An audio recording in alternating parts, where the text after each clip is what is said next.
What is up, Michigan Nation? It's your boy TJ Ronin, and I got co-pilots Johnny Olden and John Diadamo in the house. What's up, boys? Doing good, just working through, ready to get this new coach this week.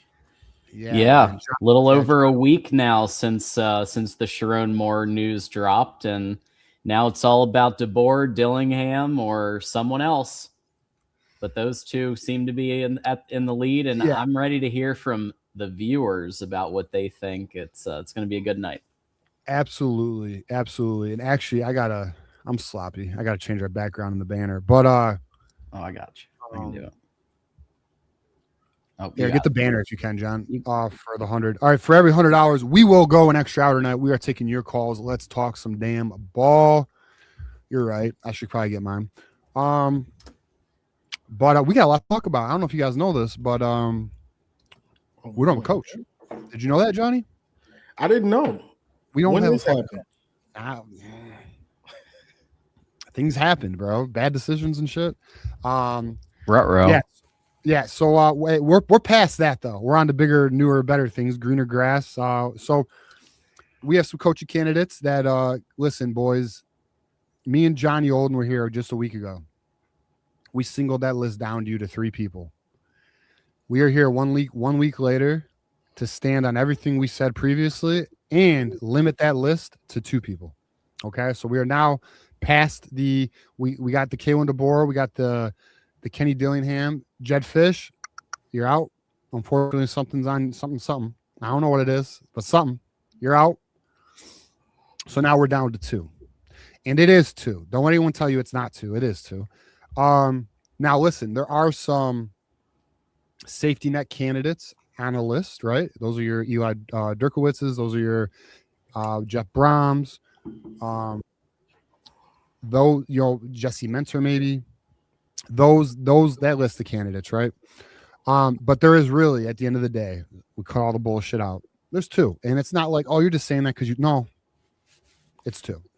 And and I'll just say, from what we are aware of, this weekend looks like the target to identify who it is of the 2 who they will get. So I guess let's hit on it or actually, John, do we want to hit on our sponsors? Then we'll do a little take, and then we'll take some calls.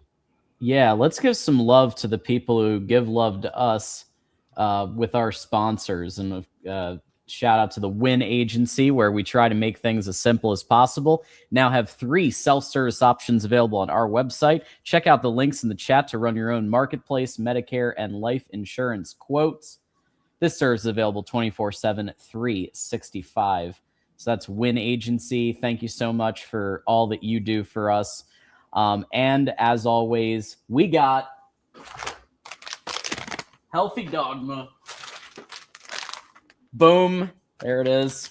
Got the website coming up here. And here we go. Healthy Dogma is owned by Michigan alumni who know what loyalty means. For decades, the May family has cheered in the big house and always brings that same dedication to crafting clean, Michigan-made food for dogs. Check out healthydogma.com and use code 25GoBlue because Michigan loyalty extends to our 4-legged fans too. Shout out. Shout to Healthy Dogma. All right, boys. Shout out to our sponsors. We appreciate them. They have helped us all season long. And I'm pretty sure they're excited to hear about our thoughts on where we are and what's coming this weekend. Johnny, John, let's get Johnny's take on the situation since we haven't had that yet. Johnny, what is your take on where we are, needs, and your expectations for what you want to see? For the coach? Yeah, for the program. Honestly, as far as coaching, whoever the coach is, he's got to be a stern leader, my way type of guy. That old school coach that we all know, he has to have that type of mentality. he has to be a real CEO. Now, who I think we're gonna get as far as the coach, I think we're gonna get Dilly. That's who I think it's leaning towards. Okay. There's a mass exodus at Arizona State if nobody's paying attention. Like they're losing players like crazy. Just lost their starting quarterback. He talks so vague in the media, like he's crying. Like that energy is I'm leaving, not I'm staying. You know what I mean? So I think it's leaning towards him, and I like what I see out of him. So if it is him, which I think it will be, I'm happy with that hire. Honestly, I'm pretty happy with that. Yeah, John, do you want to give anything on or to give any opinions since our last show? So both are in play, right? And if you're Jimmy, like we need to remember Jimmy Sexton is one of the most bloodthirsty and effective agents in all of sports. He is not going to not take a $15 million offer to his client, Kalen DeBoer. So let's just get that straight right away. That $15 million a year offer is going to DeBoer. And whether it's been delivered yet or whether it's going to be delivered after the game, I'm assuming he at least is aware. But it's DeBoer's. It is DeBoer. So it is Sexton's. Like as an agent, it's his duty to get the best possible offer for his client. Yeah. So at bare minimum, at worst, he's going to take that $15 million from Michigan and tell Alabama, you better match this if you want to keep him. Bare minimum. Yeah. And DeBoer could still say, hey, I just beat OU, like assuming he wins. I just beat OU. And then maybe Bama does match it if he beats OU. If he doesn't beat OU, I don't think he's going to match it. John's throwing the contract number out there.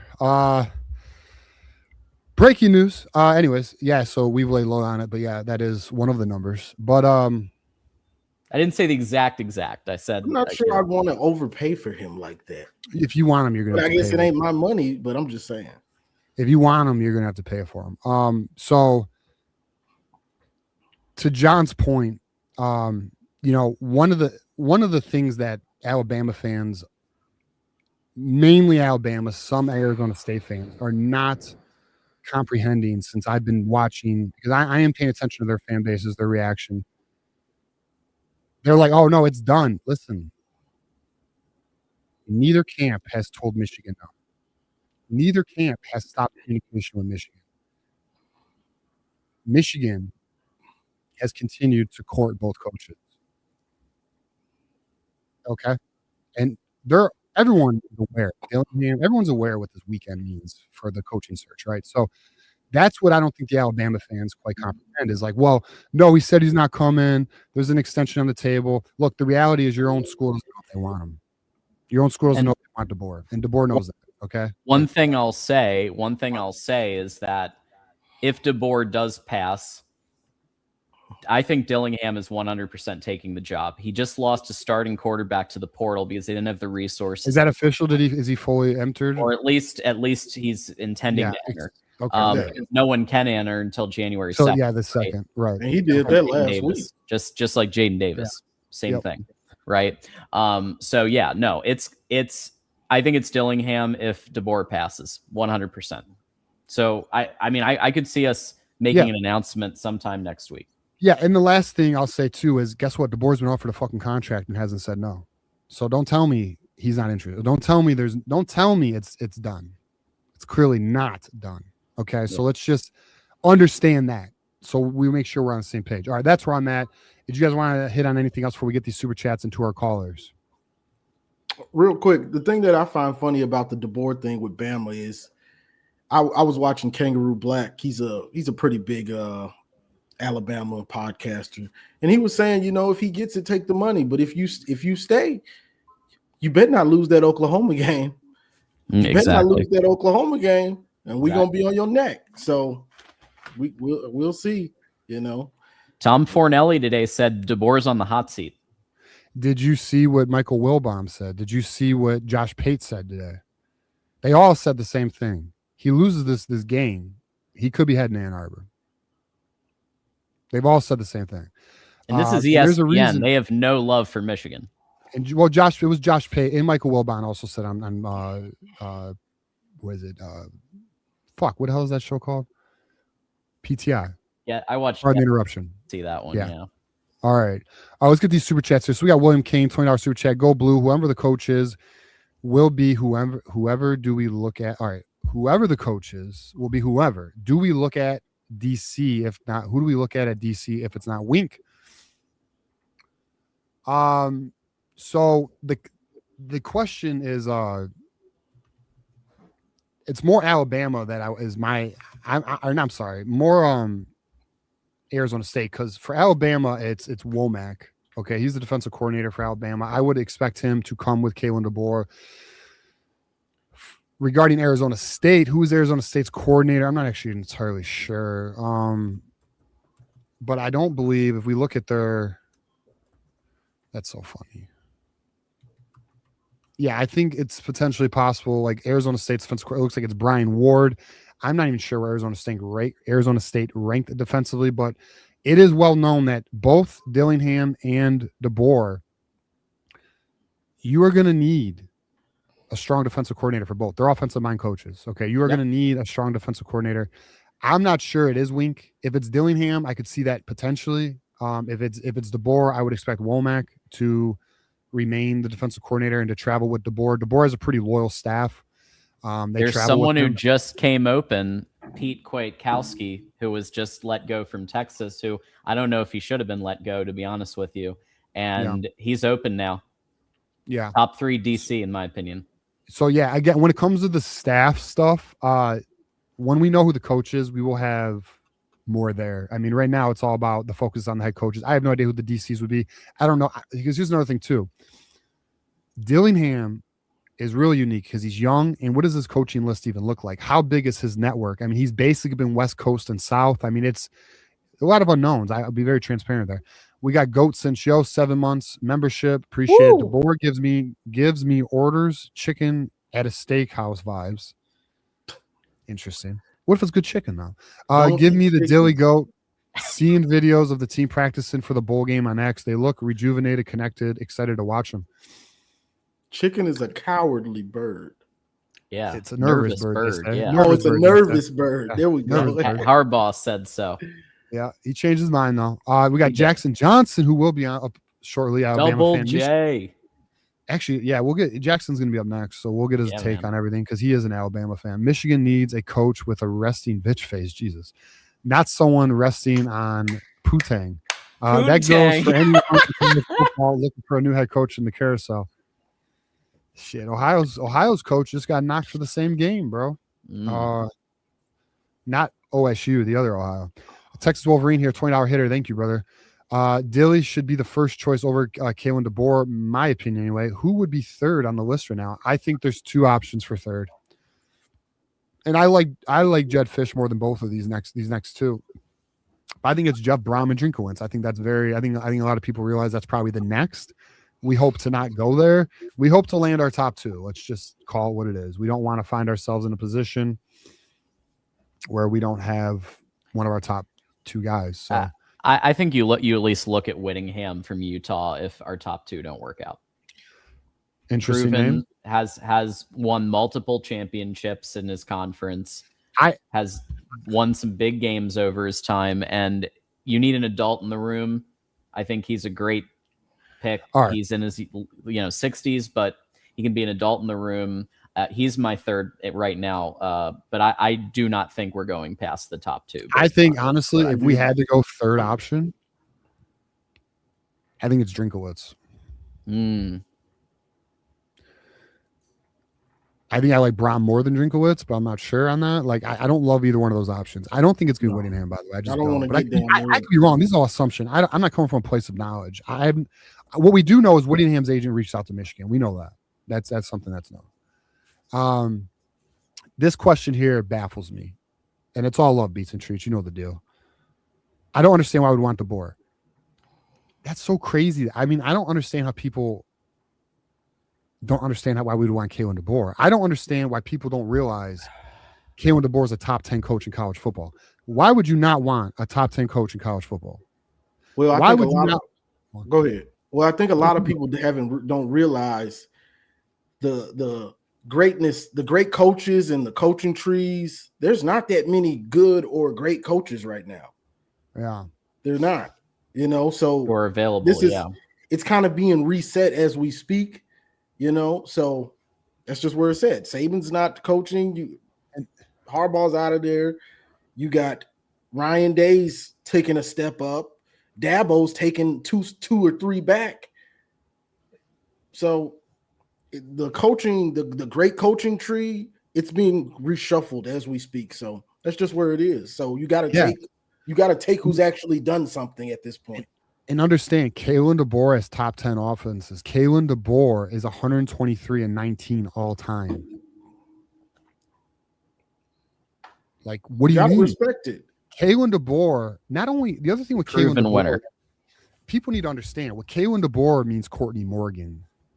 It means you're getting a top 5 general manager in college football who brought you Mason Graham, by the way, brought you Kenneth Grant, identified them, got them to Michigan.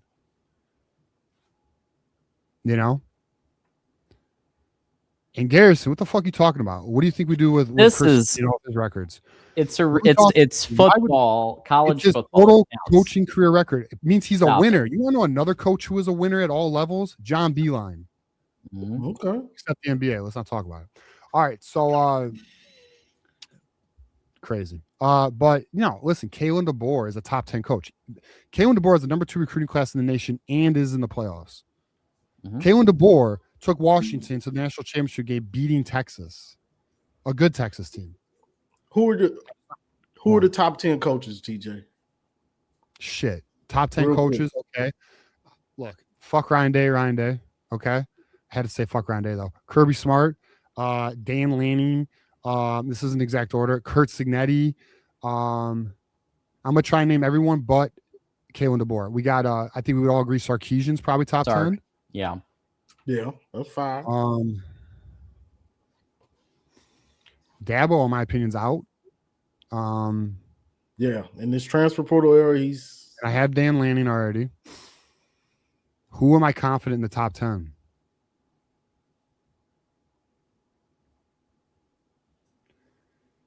I mean, obviously there's Kalen DeBoer. Obviously there's just throw him in there. That'll be 7, I think. That puts me at 6. That's 6. I know we're forgetting some good coaches though. James Franklin. Yeah, do we that low already? I think we might. Cristobal, Venables. You see what I'm saying? Exactly. This is the time we're in. I think Marcus Freeman. Do we agree Marcus Freeman should be a top 10 coach? Marcus Freeman. I agree with Marcus Freeman. We're at 7 with Kalen DeBoer. Lane right? Kiffin. Dan Lanning was already. Kiffin, you got to throw him in there, I think, now. Marcus Freeman, we agree. I'm Matt Campbell. You're crazy. He ain't top 10. He did well with Iowa State, but let's see what he does at Penn State. Let me see who else. I mean, that's really it that I'm comfortable. So yeah, exactly, Johnny. So why would Kalen DeBoer? Why would we not want Kalen DeBoer? Yeah. Clearly a top 10 coach in college football. Oh, Lincoln Riley. I'll give you Lincoln Riley, although he has his challenges. He's a good coach, though. We'll give you that. But that's my point, though. You don't have with Saban gone, Jim Harbaugh gone, Urban Meyer's been gone. You're losing the legends, right? I mean, it's just a different. Jim Harbaugh's in the NFL. Yeah. So that I don't know. So to me, I don't understand why you wouldn't want. See, to me, I'll be real with y'all. If anyone says I don't want Kalen DeBoer, that's spoiled child syndrome. But there ain't nothing to be spoiled about because we thirsty. Okay, we thirsty, Johnny. We just went through Sharon Moore. Facts. You know what I'm saying? I need some fucking water, bro. I'm thirsty as shit right now. There were some major media people who were like, "Oh, I don't have to pretend Sharon Moore isn't an idiot now." That blew my mind when they said that. That was boom, because I'm we've been saying it for 2 years, not an idiot, but we've been pointing out we pointed out he's not ready. We have said he's not ready. We've been very clear about how we felt about Sharon. Trying to give him the benefit of the doubt is what it is, though. Mm-hmm. All right. So we got some more super chats here. We got some more. We got Blow Me Fucking nice handle. Whittingham was moved up to that safe spot, to be honest. Maybe. I mean, Whittingham, I know, but like, can I be real? Like, none of us would love it, and we would all like reluctantly have to accept it. You know, we know what we want. Love the show. Appreciate you, brother. Oh, it's my guy, Anthony. Shout out to Anthony, man. Appreciate you. Good dude, man. Hey, John, help my guy Anthony out. So my guy Anthony here, he's been trying to give us a super chat greater than $1.99. Okay. But how does he do that? What does he need to do a super chat greater than $1.99? Because he is having trouble with that. I want to make sure we help him out. Maybe there's others in the same boat as well. Well, the first question would be: Is he cell phone or laptop or what? Like, okay, because basically there's a little $sign next to the chat. I know. Where well, he said he reached out to you, John. So maybe he can reach out to you again. Figure it out. Really? Okay. Yeah. Okay, so because I've been talking to him behind the scenes. All right, so we got Andrew here. How confident are we that we get Dilly or what'd you do? I just said oops. If I missed a DM, I'm sorry, but just DM me again. I am honestly, so Johnny Olden, remember Thursday night last week? I said I was 97% sure we get Kalen DeBoer. All right, I'm just gonna give an overall 98% on either one of these. Yeah, I agree with that. Okay. I'm not going to guarantee it. I'm not going to lock it, but I'm confident we'll get one of these two. I agree with 98. Yeah, I'm pretty confident we're going to get one of these two. Just knowing Dillingham is waiting. Yeah, Dillingham wants this job bad, and he's barely containing his excitement on these interviews. We even showed the one on Tuesday, and it's like, okay, this man obviously wants this job because of the resources he'll be able to give, not just himself, but his coaching staff, the NIL for his players, keeping his players from transferring out. Like, that's what's appealing. Because they're getting out of Arizona State fast every day. Well, you know what's crazy is the word is their NIL. I've heard two numbers. They have anywhere from 3.5 to 7 million. That's it. Crazy. Bro, Michigan's giving more to its program. Quarterback. Bryce can't live off of that little bit. Yeah, exactly. Bryce can't even live off of that. Dude, we are doing more on just revenue share, let alone our donors. Our revenue share is around 15 to our football team. So it's yeah. All right, so we're Bryce supposed to get the new Bugatti with just three. That little bit he gonna be. Come on now. Start out here, Johnny. Cruising Detroit and shit. You see those videos of him in Detroit with his Corvette? I've been seeing him. Yeah, the yellow or the maize Corvette. We got another one here from our good friend. Dilly would bring majority of his staff. Kalen would bring about half. Kyle would bring nobody but himself. We could retain our coaches with him. What, Kyle Whittingham? I don't know.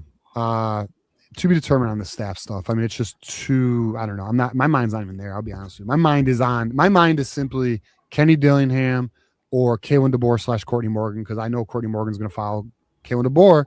And I'm going to be real too, for my recruiting lovers out there, you probably want Courtney Morgan. Just to be honest. 100%. Courtney Morgan is elite. And I painted the picture of what if they retain Alford. So you add in Kalen DeBoer, you've got Ryan Grubb, who in my opinion is a top 5 to 10 offensive coordinator. And then you add in Tony Alford for running backs, and you keep Savion Hyder here. This automatically becomes like a top 10 offense minimum in the country. And then they bring Justice Haynes. Shit. Just kidding. We'll see. To be determined. All right. Well, we are caught up on our super chats. Let's get to our first caller. We have a perfect first caller. It is none other than Jackson Johnson, Alabama Crimson Tide Live host. That's right. But he's also a college football encyclopedia. So let's bring him up here. Facts. What is up, Jackson Johnson? Hey, what's Jackson. up? How y'all doing, gentlemen? We're doing great, man. Oh man, I gotta be honest. Like, there's one coaching candidate I'm surprised Michigan has not considered. Kalani Sateki from BYU. I mean, guy knows how to win and basically has a resting bitch face. Like even when they're winning, I mean, he's like, What is this resting bitch face shit? Did you like watch the Chiefs game or something? Or did you see that video? With Brittany Mahomes. Yeah, she was like, he keeps saying I have rested. Don't do resting bitch face. It's so funny. nah, What is resting? Jackson, tell us about this resting bitch face. Is this a character flaw or something? You don't like this resting bitch face? No, I actually like it. You need a head coach with a resting bitch face. That's That's got a resting bitch face, don't he? yeah. But I will say, Dan Lanning. Holy shit. Yeah, because I mean, that man rests at all, though. Even though Crumble Cookie could keep him away from Penn State, I don't think they could keep him away from Michigan. But honestly, I don't see DeBoer going anywhere at the moment. But it's like you guys said, his agent Sexton is working behind the scenes. So there's that Jimmy Sexton doing his little magic. But I don't know. I feel like DeBoer wants to finish what he started. I think he wants to get a natty at Alabama first. I mean, because like I think it's kind of like Harbaugh in Michigan and Ryan Day in Ohio State, where some people are just throwing the baby out with the bathwater on Harbaugh, but then like Harbaugh's rolling out huge wins for the Michigan Wolverines from 2021 to 2023, right? And Ryan Day, dealt with the hot seat discussion this time last year when Ohio State was in the first round against Tennessee. But what do? They go on a humongous run. And I just don't see DeBoer going anywhere, at least right now. I don't think he will, but I think we'll know. Let me ask you a question. Okay. I just want to ask you one question. I want you to imagine for a second, Jackson, that you're Kalen DeBoer. Okay. You just lost to OU. Okay. Jimmy Sexton is handing you a $15 million a year offer to go to Michigan, where you'd be welcomed with open arms instead of, like Fornelli said, on the hot seat at Alabama in 26. What do you do? Me personally, I'd want to finish where I start, get a natty in Tuscaloosa first. Okay. Then decide afterwards. I respect that. What do I want to do next? I don't want to cut and run. I mean, I respect that. Yeah, because like it just doesn't feel right. And secondly, like the athletic director department does not feel very stable. It looked stable this time last year, but after this whole mess with Sharon Moore, well, I said what I already said in the super chat. But who knows what's happening with? He liked that poontang. I know. It was a great super chat. Yeah, he's worried a little too much about it. I mean, you had like Tim Pool who's afraid to take that beanie off talking about him. Like that's bad right there. You got a dude who's afraid to take off his beanie, talking about you. That's not good. You don't want that. What's up? All right, so Michigan's after Kalen DeBoer. Okay. Your fan base has acted a little funny about it. What's going on down there in Alabama, bro? Like, why? Like, so from my understanding, a lot of your fan base isn't even sold on Kalen DeBoer. Yeah. Why all of a sudden are y'all getting upset that Michigan's interested in Kalen DeBoer when you guys aren't even sold on Kalen DeBoer? I think a lot of the fan base has forgotten what it was like dealing with the Mike Shula era, the Mike DeBose era, and they obviously did not live through the J.G. Whitworth era, where you didn't have more than 2 wins from 1955 through 1957. They forgot what those days were like. And it's kind of like a situation of, I'm not too crazy about who I'm with right now, but, I'm not happy that other people want the person I'm with at the moment. So I think it's a little bit of that. Yeah, because y'all been the most spoiled fan base for a long time now. Well, you're not gonna have to worry about me throwing stuff at DeBoer because, like, I've never really gotten on this bandwagon of screw DeBoer because it's just like the guy has a great track record. I mean, he's made magic at Washington, and I know that the results have not always been what Alabama needs it to be, but still, it's gonna come in Tuscaloosa. I'm just asking for Bama, just be patient. It's gonna work out. I mean, Saban had a horrible first year. The second year, you came up short in the SEC title game. You lost to the Utah Utes on January 2nd, 2009 in the 09 Sugar Bowl on Fox. And, the third year Magic, boom. Like 2026 and 2027 are going to be awesome. And I believe in stability. That's one thing I always believe in is stability. One guy you're always going to see have DeBoer's back is Greg Burns at Alabama. You're always going to see the athletic director have his back. Yeah. Yeah. So, all right. So let's say Kalen DeBoer loses this Friday. Right. What do you think the fan base is going to think about Kalen DeBoer? Oh, they're going to be mad as hell. No doubt about it. Yeah. Okay. So do Bama fans think that like they can win the championship, or they just want to beat Oklahoma, lose second round? Like what's the? I think Alabama is so used to winning that there's no other way. Like Alabama is so used to it because like I remember like this time, like it was around like October of last year. I was getting my hair cut, getting prepared for one of the shows for Crimson Tide Live. And I heard a lot of people at the salon just going, "Oh, Nick Saban wouldn't have put up with this. Nick Saban wouldn't have put up with that." And I just told, "Look, be patient. Things will work out. Things will work out. You're going to be very happy where Alabama's going." So our guy Blomy says Michigan. That's Michigander. I know who it is. That's my guy. He goes. For those who don't, yeah. Kalani is Latter-day Saints, that's why he won't leave. So just point that out there. We got a Michigander here, aka Blomy. $5 super chat. Kalen still has to deal with being under Saban's shadow in Tuscaloosa. Nick still has an office in that building.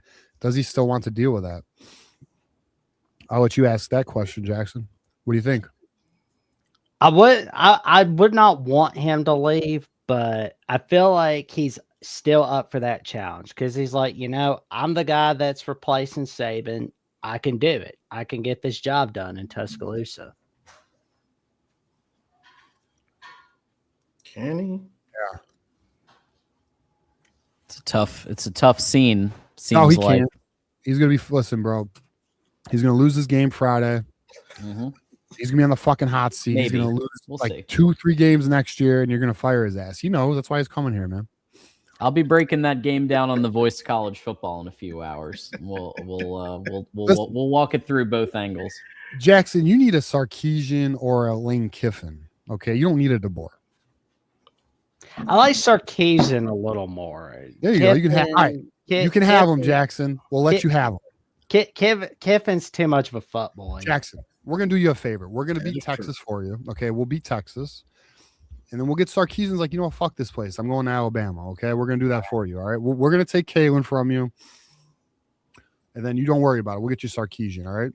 That's our trade. I mean, like Sarkisian feels like the perfect redemption story right there. Cause I mean, like, because I mean, it's like, when his coaching career was in dire straits, Saban saved it. He's been doing magic at Texas. And, like if DeBoer did leave, that's my first call. And I'll be honest, I'm surprised nobody's tried to give Joey McGuire from Texas Tech a call. I mean, Texas Tech's got a defense. He hasn't done it yet. Like, it's not been long enough. They just got money. Like they just started spending money and that conference is boo-boo. Yep. All right, Jackson, give us a final thought here. All right, how about this? Before you leave, before you give your final thought, does or does not Kalen DeBoer leave Alabama? I don't believe he does. Okay. I think he does. I think he stays at Tuscaloosa for 2026 and 2027 at the very least. Okay. But if I'm wrong, I'll make sure I've got some time and I will come here and take my medicine. I believe it, Jackson. All right. Well, you can come celebrate with us when he comes to Michigan. All right, buddy. All right, Jackson. I'll be covered whether he's also at Bama or goes to Michigan. But I will say, tell your friends, family, and the cashiers at Myers and Publix about the magic that TJ Shining and John bring all right here on Michigan at the Voice of College Football. And at 9 p.m., I'll be on Alabama Crimson Tide Live College Show where Jeffrey and I take your calls discussing the Crimson Tide for tomorrow night. Jeffrey. Oh, yeah. Hey, Jackson. Jeff Reed always taught sports, where he taught sports every single day, or at least he tries to. But also check out the magic that John is creating at 10 p.m. Eastern time, subbing in for Mark Rogers on the CFB. Or whenever people feel like coming over when the show's over here. Yeah. Well, there you go. I mean, he's going to bring some magic with Parker Thune at OU Insider. Stay tuned. Yeah. Jackson, do they have U-scans down in Alabama? They have what? U-scans? U-scans? Yeah, you scan yourself. You know, they're getting rid of these cashiers up here in the north, man. I hate it. You don't got that down there? Yeah, they got some, but I don't ever use U-scans. I like to. Well, I'm just saying, you can't tell your cashiers you got a U-scan. That's all I'm saying. Yeah, well, tell the door greeter. Yeah, I always like to, anytime I go grocery shopping, I always like to the human element cashiers, because I feel like if I'm using a U-scan, I feel like I'm slowly putting somebody out of a job, and it doesn't feel right. And you are. I'm not going to do that. Fight the good fight, Jackson. Appreciate it, man. All right, go blue, Jackson. Go blue and roll tide. That's right, and support your human cashiers. All right, let's see. We got an interesting call next. Actually, let's pull up our boy Juju, and then we'll bring up Garrison. Juju, how we doing, dog? Man. Interesting avatar, by the way. Oh shit! What the fuck? Is that your girl?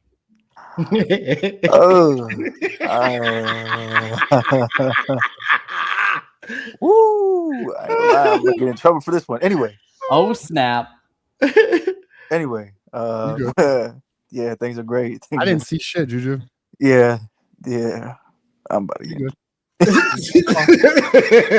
God is good. God is good. God is great. Yeah. Anyway, I feel great. How y'all feeling?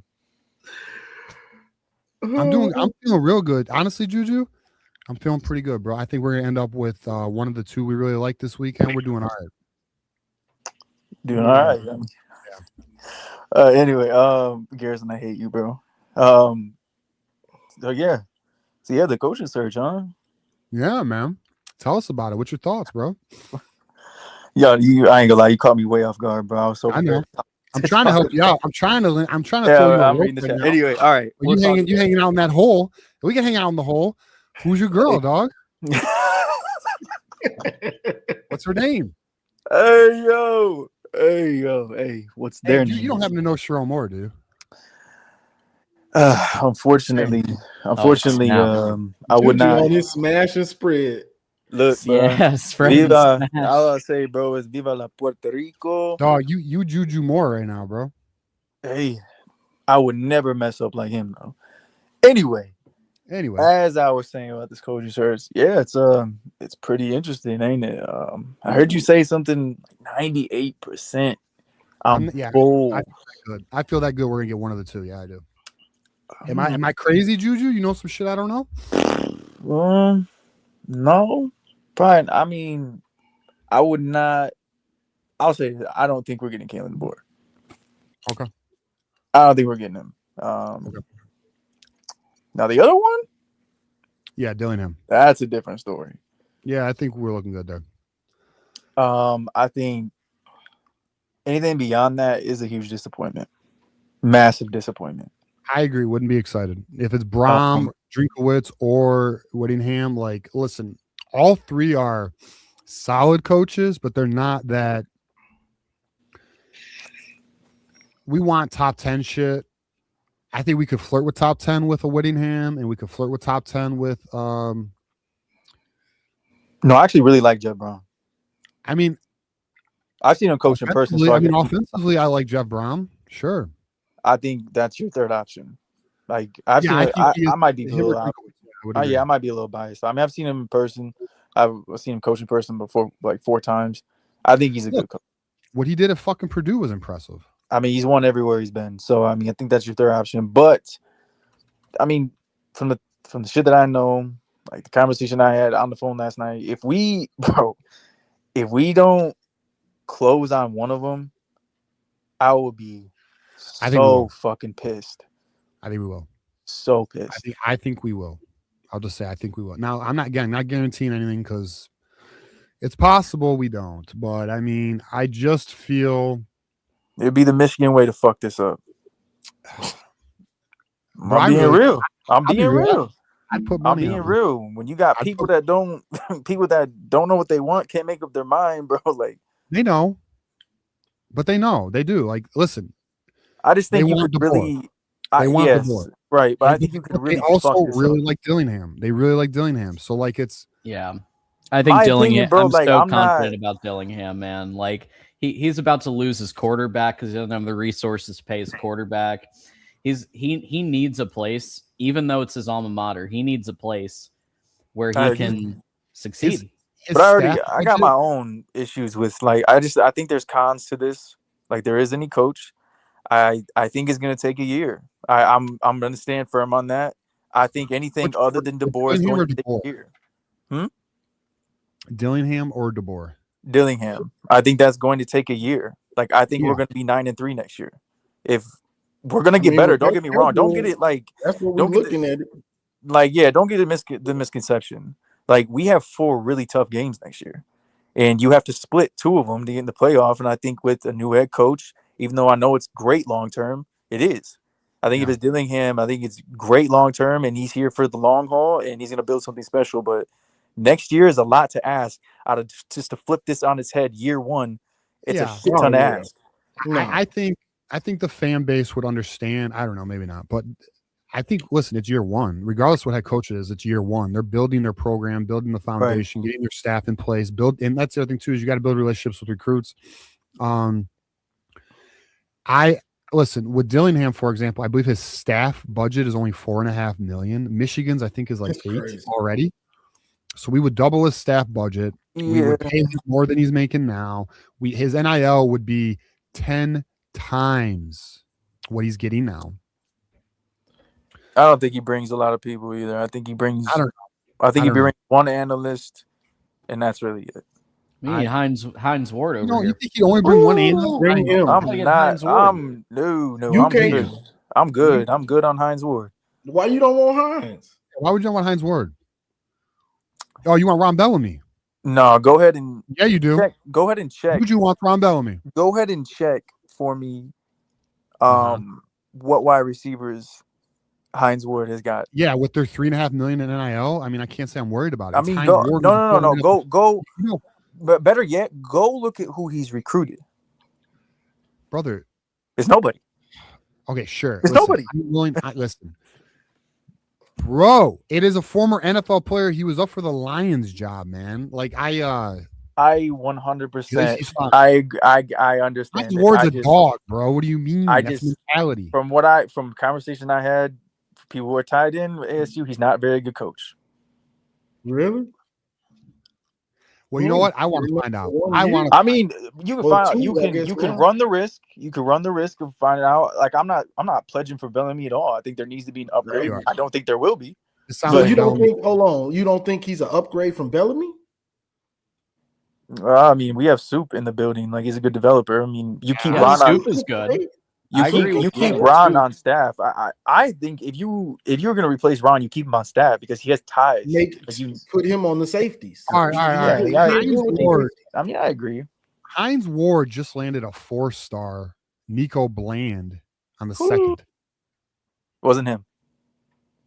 Oh, okay, but he's listed as one of the primary recruiters. They landed Cameron Dyer on June 4th, another 4-star. Again, this is Arizona State, brother. He's only had his all-time recruit list because, mind you, he wasn't in college. 1, 2, 3, 4, 5, 6, 7. He has 8 players on it because he hasn't been in college. I'm all for wanting to get Ron out of there, but again, like he could be great. Primary recruiter Hines Ward, Nico Bland. Could be perfect somewhere else, bro. Number 97 in the nation. But I'm gonna take someone's word for it who's close to the team, saying that he would not bring him with.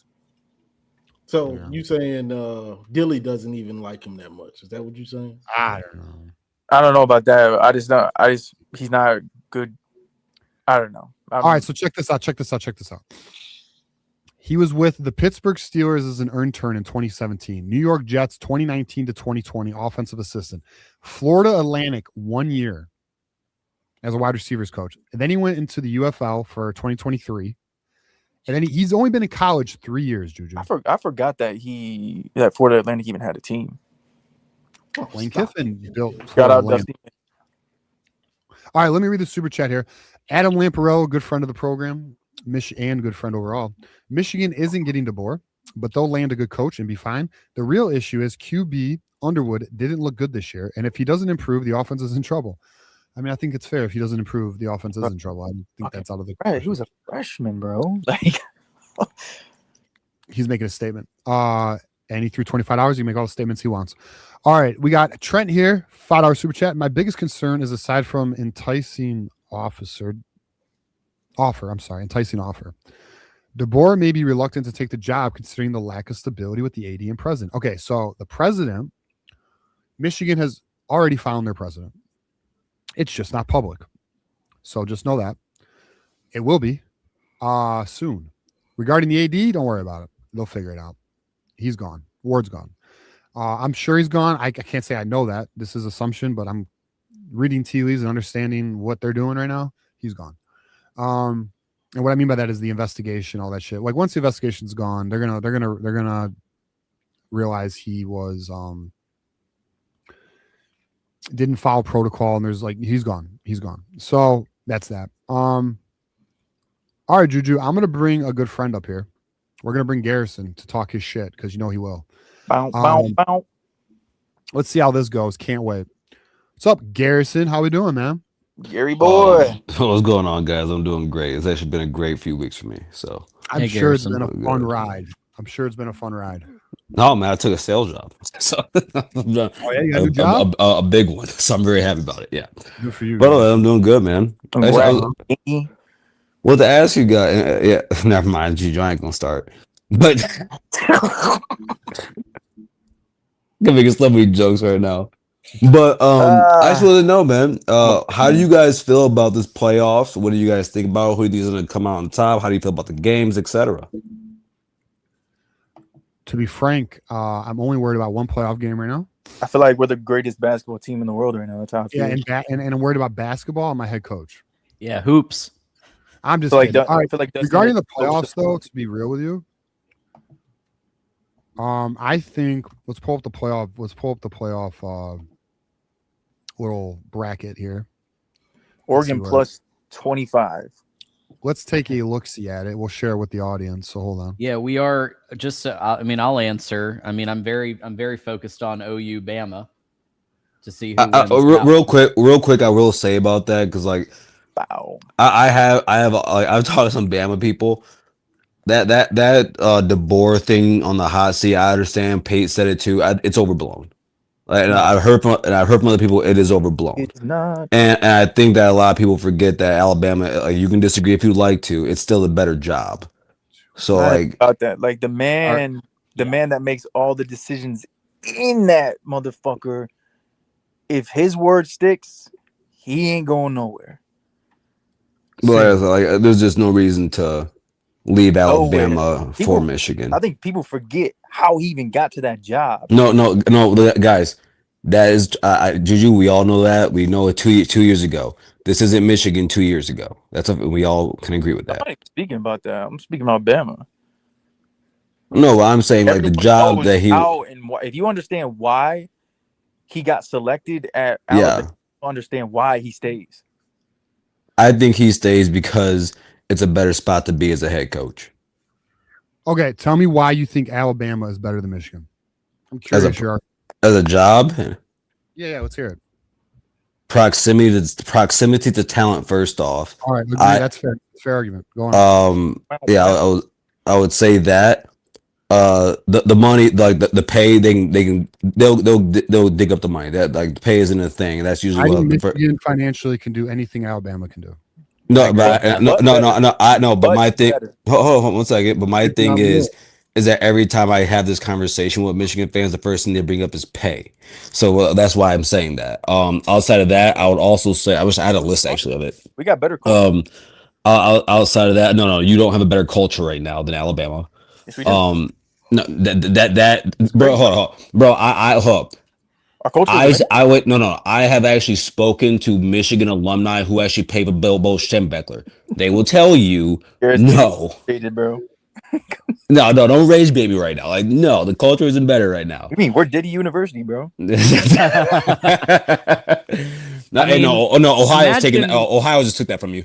But think about it. Think about it for a second. Oh yeah, that is very true. Why isn't the media all over that? By the way, they are. Because it's fucking Ohio. DeBoer, if you're Kalen DeBoer and you lose to OU and you're being offered $15 million a year, 110 approximately $1 million to come to Michigan, open arms, open resources. Alabama, you're on the hot seat next year, might get fired in 2027. Yeah, it becomes calculus. John, what I would say to that is, well, first off, like I'm along with Beats on this because I have been saying that since he left Washington. So like I'm gonna say this to you now: if you spend $15 million on Kalen DeBoer, that ROI is not gonna be what you think. we don't Shout out my labor as me. We don't, Garrison, but we don't have a choice. We have to offer that kind of money. I understand that, but that also even, like the money ain't even the issue, bro. And then also what I would say about just in terms of why it's a better job, we can talk about the playoffs. I would also say that more coaches are willing to come to Alabama in terms of like your staff, your coordinators, and things of that nature. Also, because you still have guys like Nick Saban who still has an office there, just the same way Urban Meyer has an office at the Woody facility, which is why guys like coming over there. I think there's just a lot of specific things that they have at Alabama and what they have in there. Like if you want to say history, Alabama can match you with that. It's better. Wait, is anyone disagreeing? No, but I think the point we're making, I was saying was that Alabama is a better job.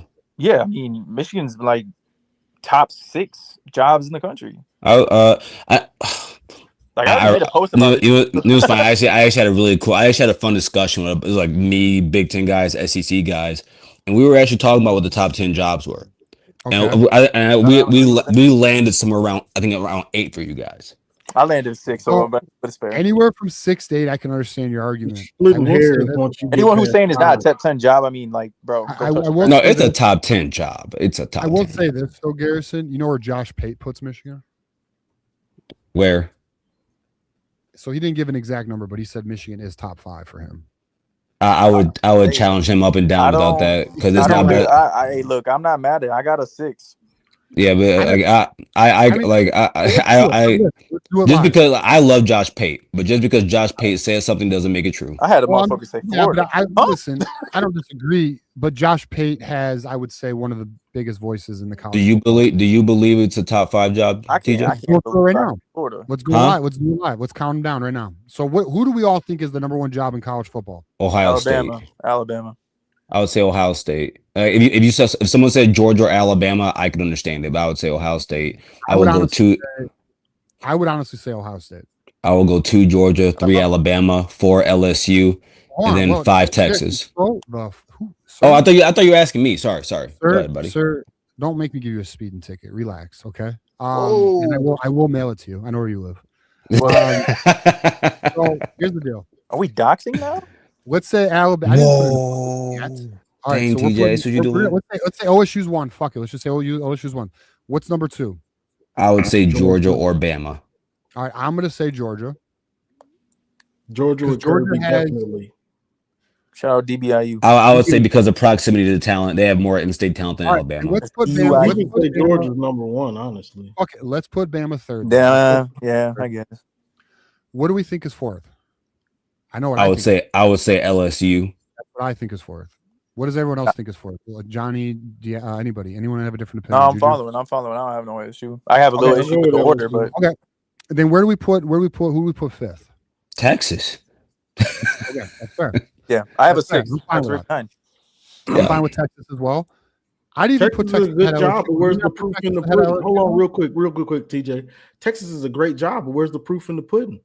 But it's about currently. I mean, like today, it's a recruiting money. The proof in the pudding. Right. What has Texas done for me lately? Right. I guess you can say that, but I mean, they also haven't gone 7-5 in the last 2 years. So I would actually. When put was the Texas last time Texas won a natty? 2006. But today, bro, you would take the Texas job over the Michigan job. Why? Any smart man would do that. I think wherever the coach is from, Garrison. If it's a Midwest guy, it might be Michigan. If it's a you're saying that as an Ohio State fan, so regardless if you say I'm being unbiased, you're still a little biased when you say. I'm not being you can't call Johnny. You can't call me biased and then call yourself unbiased. I'm saying here, I ever say I was unbiased? No, but you're called okay. Well, all I'm simply saying, bro, is that when you look at proximity of talent, you look at what Texas has to offer, because like those 5 programs can offer anything Michigan can. Of course. Okay. So like, that's not an upside. It's the same. All right. So let's just say, let's say we're at talent. 5. Let's say we're at 5. There's 3 schools that I would put at 6, 7, and 8. I think Notre Dame is up there. It's like I'm talking about today. Notre Dame's up there.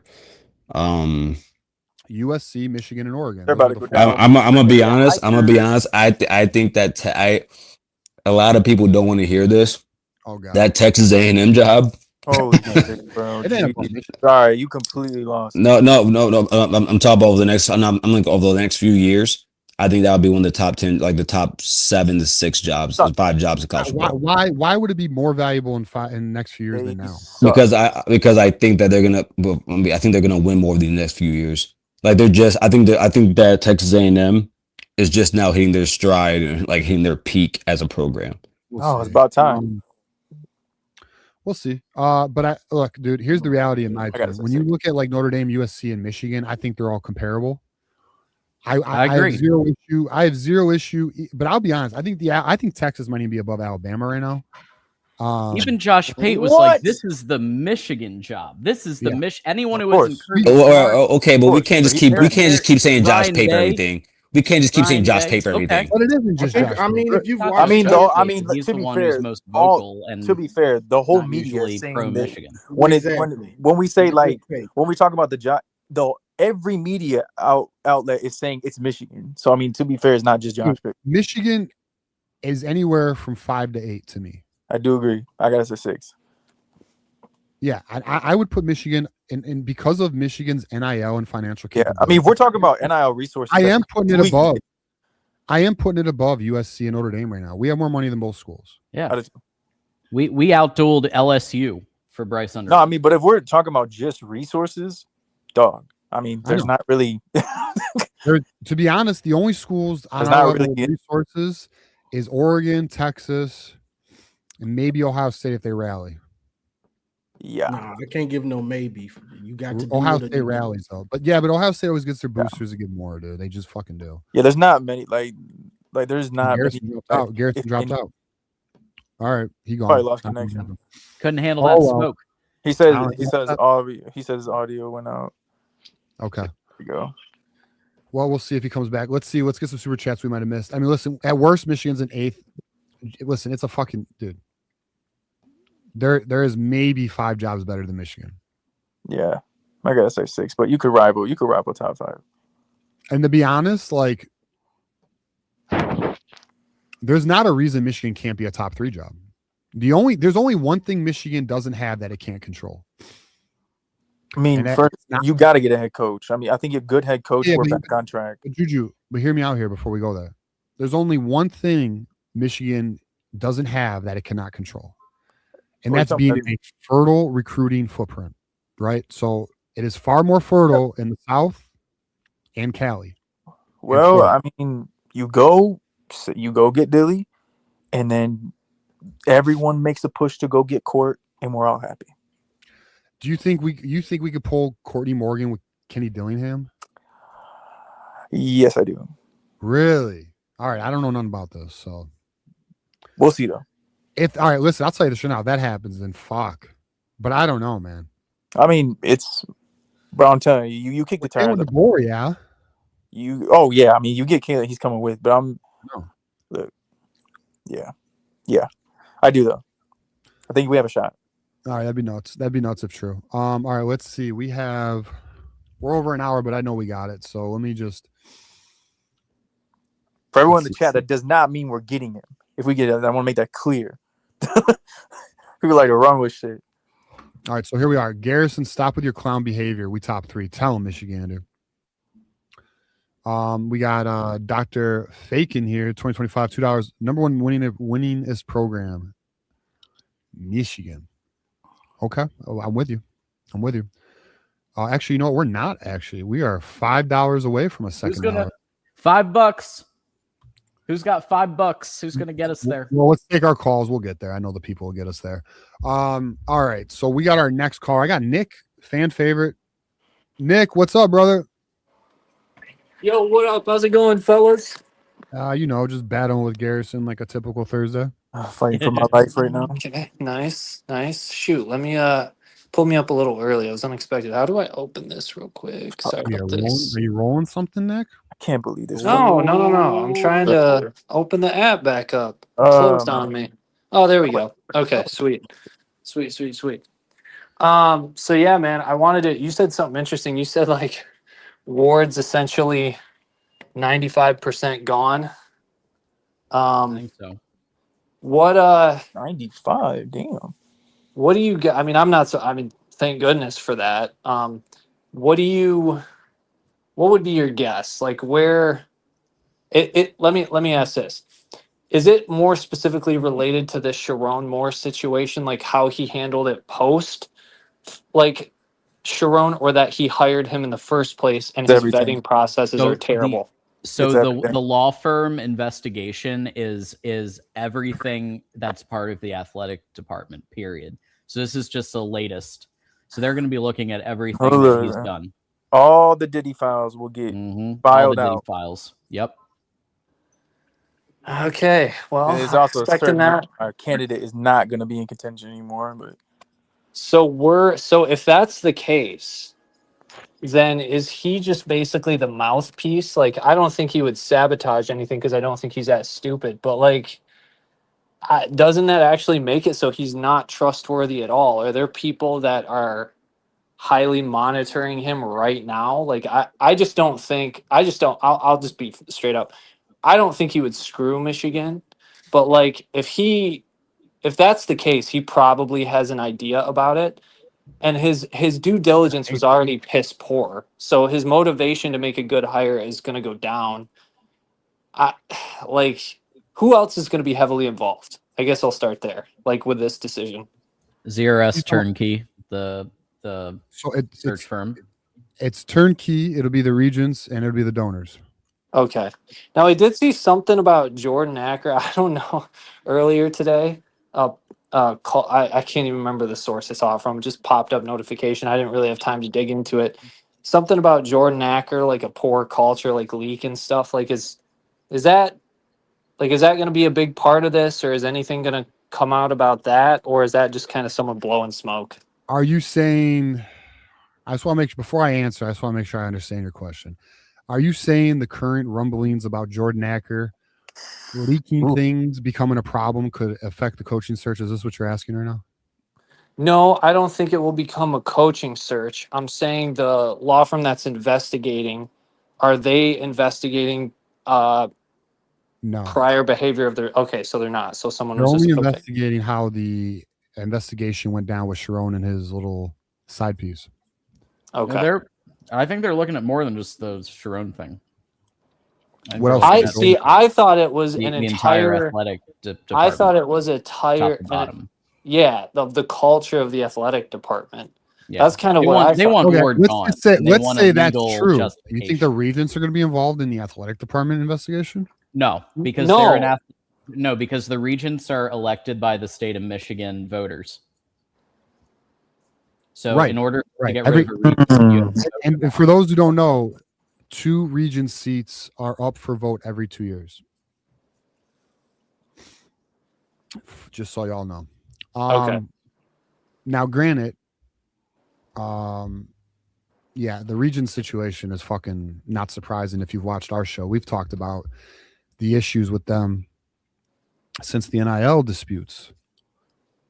It's just things are coming to light right now. That's all. Okay. They're difficult, man, and they're politically driven, unfortunately. Yeah, dude, I'm still trying to wrap my head around this entire situation. The more shit that comes out, and I just have a feeling like when the full report comes out, like, oh my gosh, dude. It's the greatest like, university of all time, Nick. We're good. Dude, okay, so, and I just want to say this too, like, I don't know. I kind of think some of the point, like, I'll give Garrison some credence there. Like, some of the points he brought up about Alabama being a better job, fine. But I don't think it really I think it's close enough where it doesn't matter.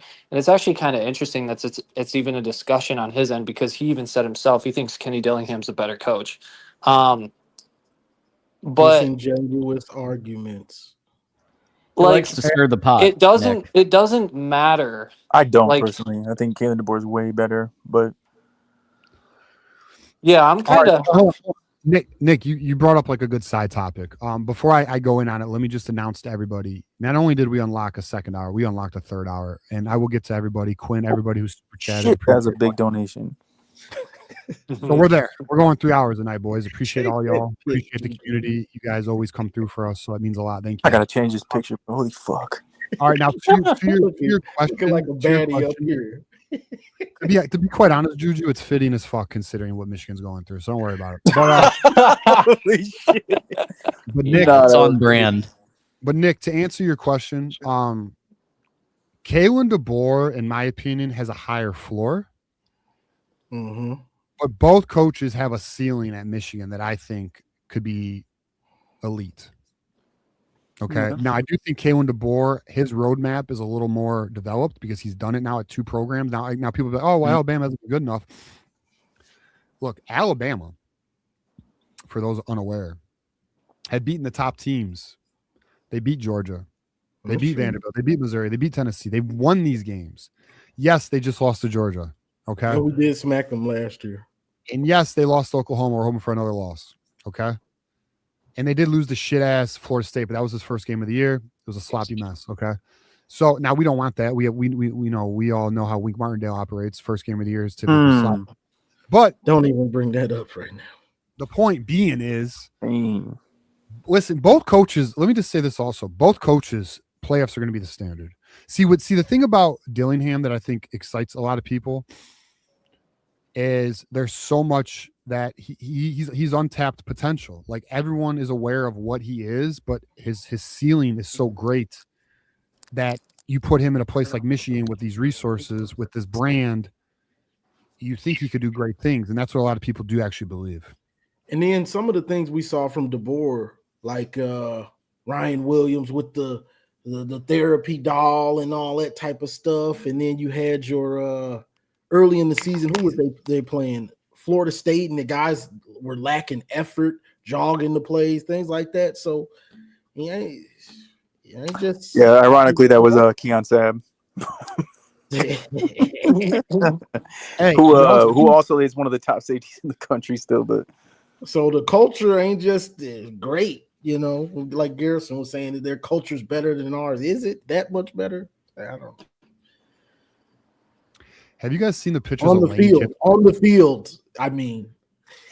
Yeah. Have y'all seen the pictures of Lane Kiffin with the LSU cheerleaders? Have y'all seen those? Yeah, bro. Like, why? You got to find some better chicks, bro. Come on, bro. You can't goon. You can't goon with white girl. Never mind. Chill out. I think recent events have shown you can. Lane gives no shit. Yo, John, no, that's Lane crazy. Gives no shit. Hey, I know. Like, you have all the rumors with Lane with the old Miss girls. But he doesn't hide it though. Like that's why I like Lane, bro. Beggars can't be choosers. Just goes for it. Hey, look, you could have fooled me. I don't play. All right, let's show some love to our super chatters who literally got us to a third hour and came through. So Tom Bouchard, $5 super chat. Thank you, brother. Captain Stabbin also coming through for the good deed, $10. Next hour is granted. Thank you, sir. We got our guy Dr. Fakin in the house. We are shopping for Bama's coach equals better pro. That's right. So let him know. And then fucking Quinn. I think we need to start calling Benjamin Franklin, bro. Quinn is constantly throwing. Damn, hundreds. Quinn's a founding father. All right, new rule. Quinn's founding father. We just made Quinn a founding father. He's official founding father. So we appreciate Quinn. TJ. Real quick, TJ, on culture. when the new coach comes in, it don't matter what that old culture was. It's gone. Right. It left with him. So Right. when that new coach comes in, he has to either maintain or build his own culture regardless. He really has to build his own because it's the old coach. It's slowly gonna everything that made him is slowly gonna leave with him. Yeah. So that new coach has to instill his own culture. That's a fact, Johnny. Because like right now, bro, we are a hub university. Right. You mean like Johnny? You mean like PJ Fleck roll the boat type shit, right? Yeah, you can keep that there. Oh my! Don't bring that name. Keep that where it's God. Roll the boat, bros. Come on, it over here. Bro, Don't roll it over here. You gotta roll the boat, son. All right, we got. That's crazy because he damn near might roll that shit all the way over here. Roll him off a cliff. Sink that boat. I will be fucked, bro. I will break that boat. He's not making it to A2. Don't make me start. Sunny day. You're right. You're 100% right. Snap. Ready up. All right, $5 super chat from Sunny Days. Garrison was the annoying dude at the party that wouldn't leave after it was over because he's not done arguing about. He's right, bro. Right. He gives off that vibe.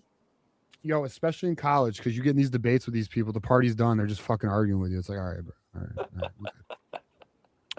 I remember getting kicked out of a house one time because this fucking dude wouldn't stop arguing with me. All right, so we got Steve 499 super chat. Jeff Brom is a winner, guys. I would love the hire. Honestly, interesting. We got a Jeff Brom vote here. Shout out to Steve.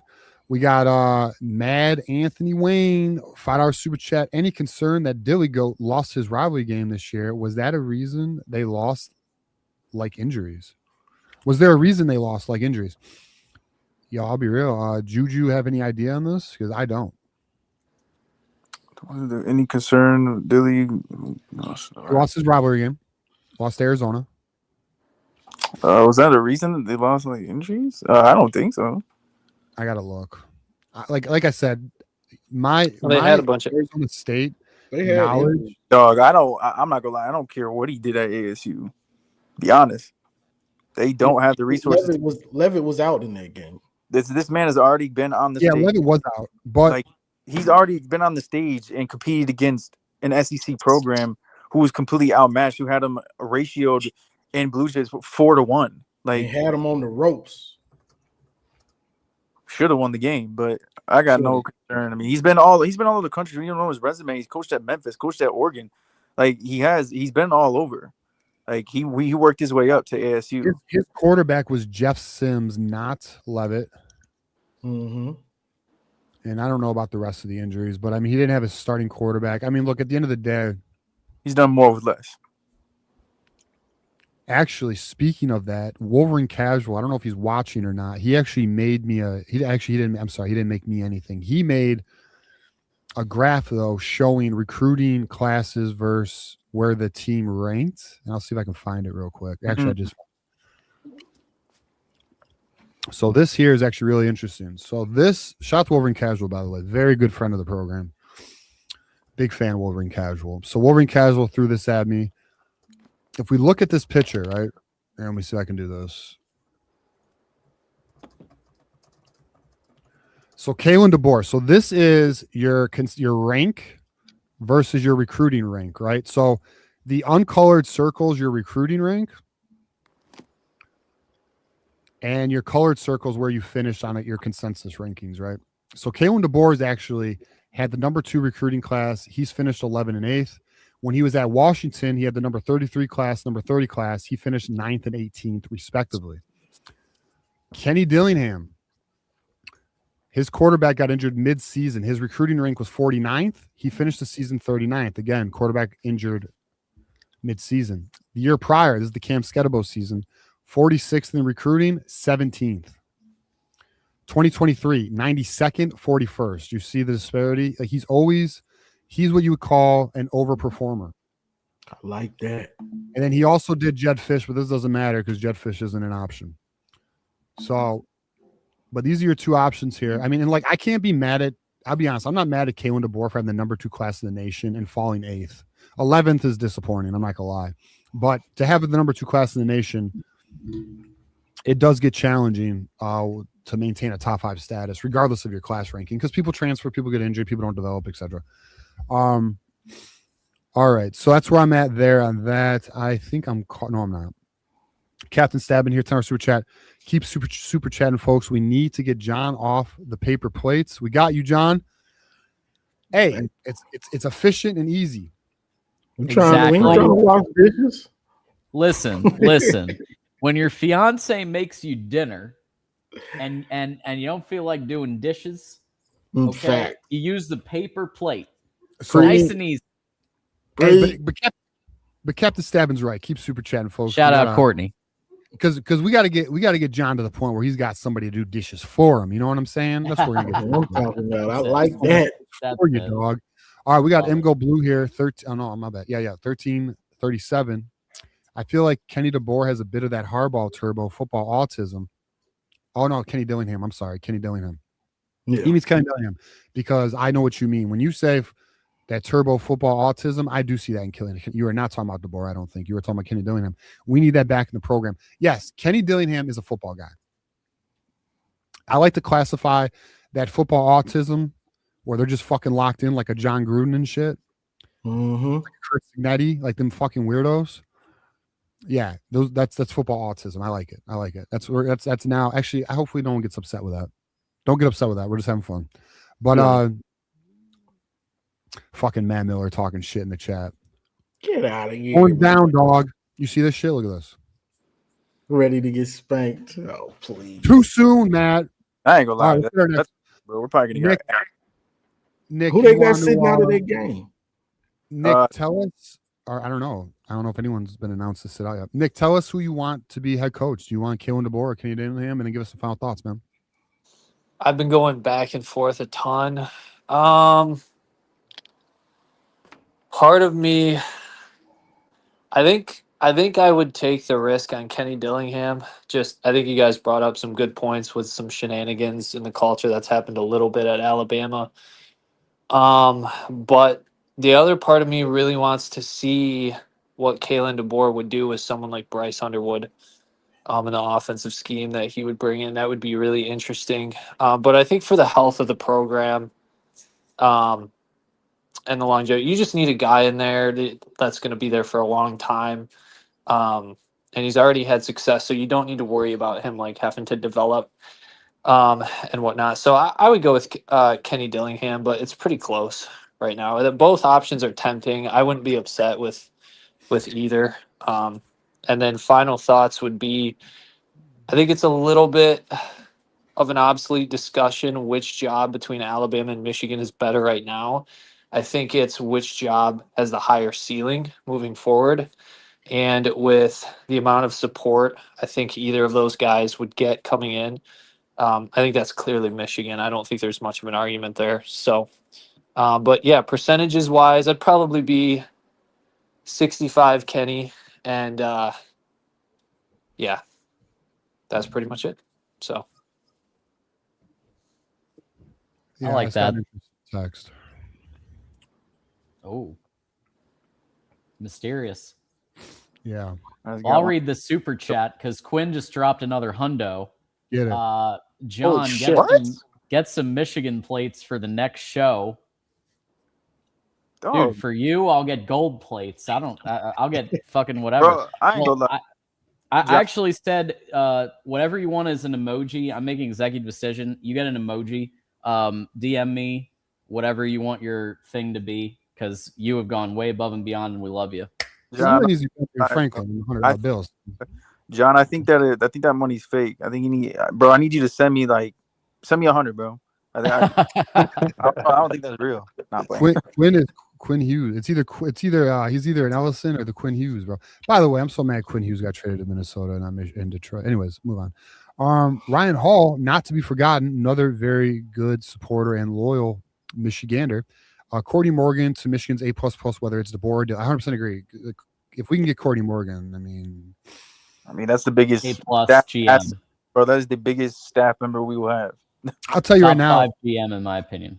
Jalen DeBoer and Courtney Morgan as a duo, it trumps Dillingham. I'm sorry. I know the excitement about Dillingham, but that duo is, I could promise you like top 5 classes like with that duo.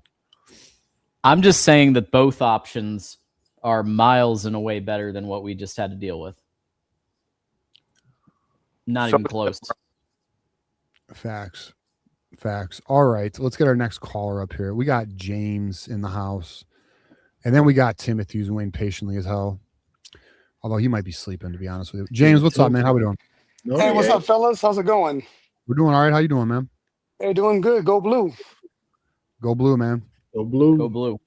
So here's something, just my opinion. I think I'm going to bring a coach to the conversation that has not been in any conversation besides DeBoer and Dillingham. I understand it. Yeah. I get it. Let's hear it. How can we overlook Mike McDonald? Reason why. Oh, God. Yes, sir. Whoa. We ain't getting him, bro. Head coach at Seattle. I understand, but let me explain. Go ahead. I get he is head coach of Seattle, getting ready for the playoffs and everything. Manuel has already said he's willing to open up the checkbook. We're Michigan. We're not Olivet College. We need to start remembering who we are. We're the greatest tradition, the greatest program in the history of intercollegiate sports. We need to find, if DeBoer and Dillingham are just set with where they are, if that was to happen, I just think he's worth a shot. He's 38 years old. He's another young coach. He was great with us as defensive coordinator. We won the national title. He goes to the pros. He's got a winning team and about to be successful and more successful. We'll see how that will happen with Seattle. I'm just saying, why not? I mean, I don't know how we're overlooking him just to give somebody else an opportunity. He's one guy that has not been mentioned anywhere. It's either been DeBoer, it's been Dillingham, maybe even Biff, if Poggi, really shows it, you know what I'm saying? I'm just saying, I'm cool with whoever, because the bottom line for Michigan is to get the guy, and I'm old school, in the Bo Schembechler time frame. I'm not that old, but I'm saying in the mindset. We need to have a coach that will lead us to be the leaders and the best and champions of the West of who we are. You understand what I'm saying? So I hear you. I'm not saying Dillingham and DeBoer can't do that or they won't be that. I mean, whoever gets the job hopefully will be the right person. But I just wanted to see what you guys thought about that, because he's just a guy that I think has been forgotten, thinking, oh, he's not going to come. He's in the pros. He wants to win a Super Bowl. Hey. Yeah. Well, it's more than just he's in the pros, though. Like, it's not like he's coaching for the Jets and they're 32nd, right? They're about to win the Super Bowl this year. Sure. Well, let me. I don't know about win it, but yeah, they're one of the top teams. They're a top. They're 11-3 right now. Yeah, minimum. So I respect that idea, because I have the same general. Like, I've asked a bunch of insiders, why aren't we at least picking up the phone and asking Kirby Smart, Dan Lanning, just asking them, just make them say no. I expect them to say no, but make them say no and offer them a huge bag. Why not? So I get your general sentiment. I just think Mike McDonald is so locked up that, like, I feel like there's other elite candidates that, at least you pick up the phone, like a Kirby, a Saban, just make them say no. And with these coaches like this, like, he just got there, bro. He just became a head coach. What's this, his second year or something like that as a head coach? So he's built a team that's ready for the Super Bowl, bro. That's not something you just leave. Like, you don't see that happen. Plus, like, the NFL, as great as college is, the NFL is still the prize. Yeah, it's the ultimate. It's the highest level. If he was on a team that was like failing and he was potentially on his way out, I think it could be an option, but it's not an option. It's just not an option. So, James, I'm going to ask you a question. Well, first of all, if we go seeking a NFL coach, we failed big time on our front. That's what I do know. Now I'll ask you: we get an NFL coach.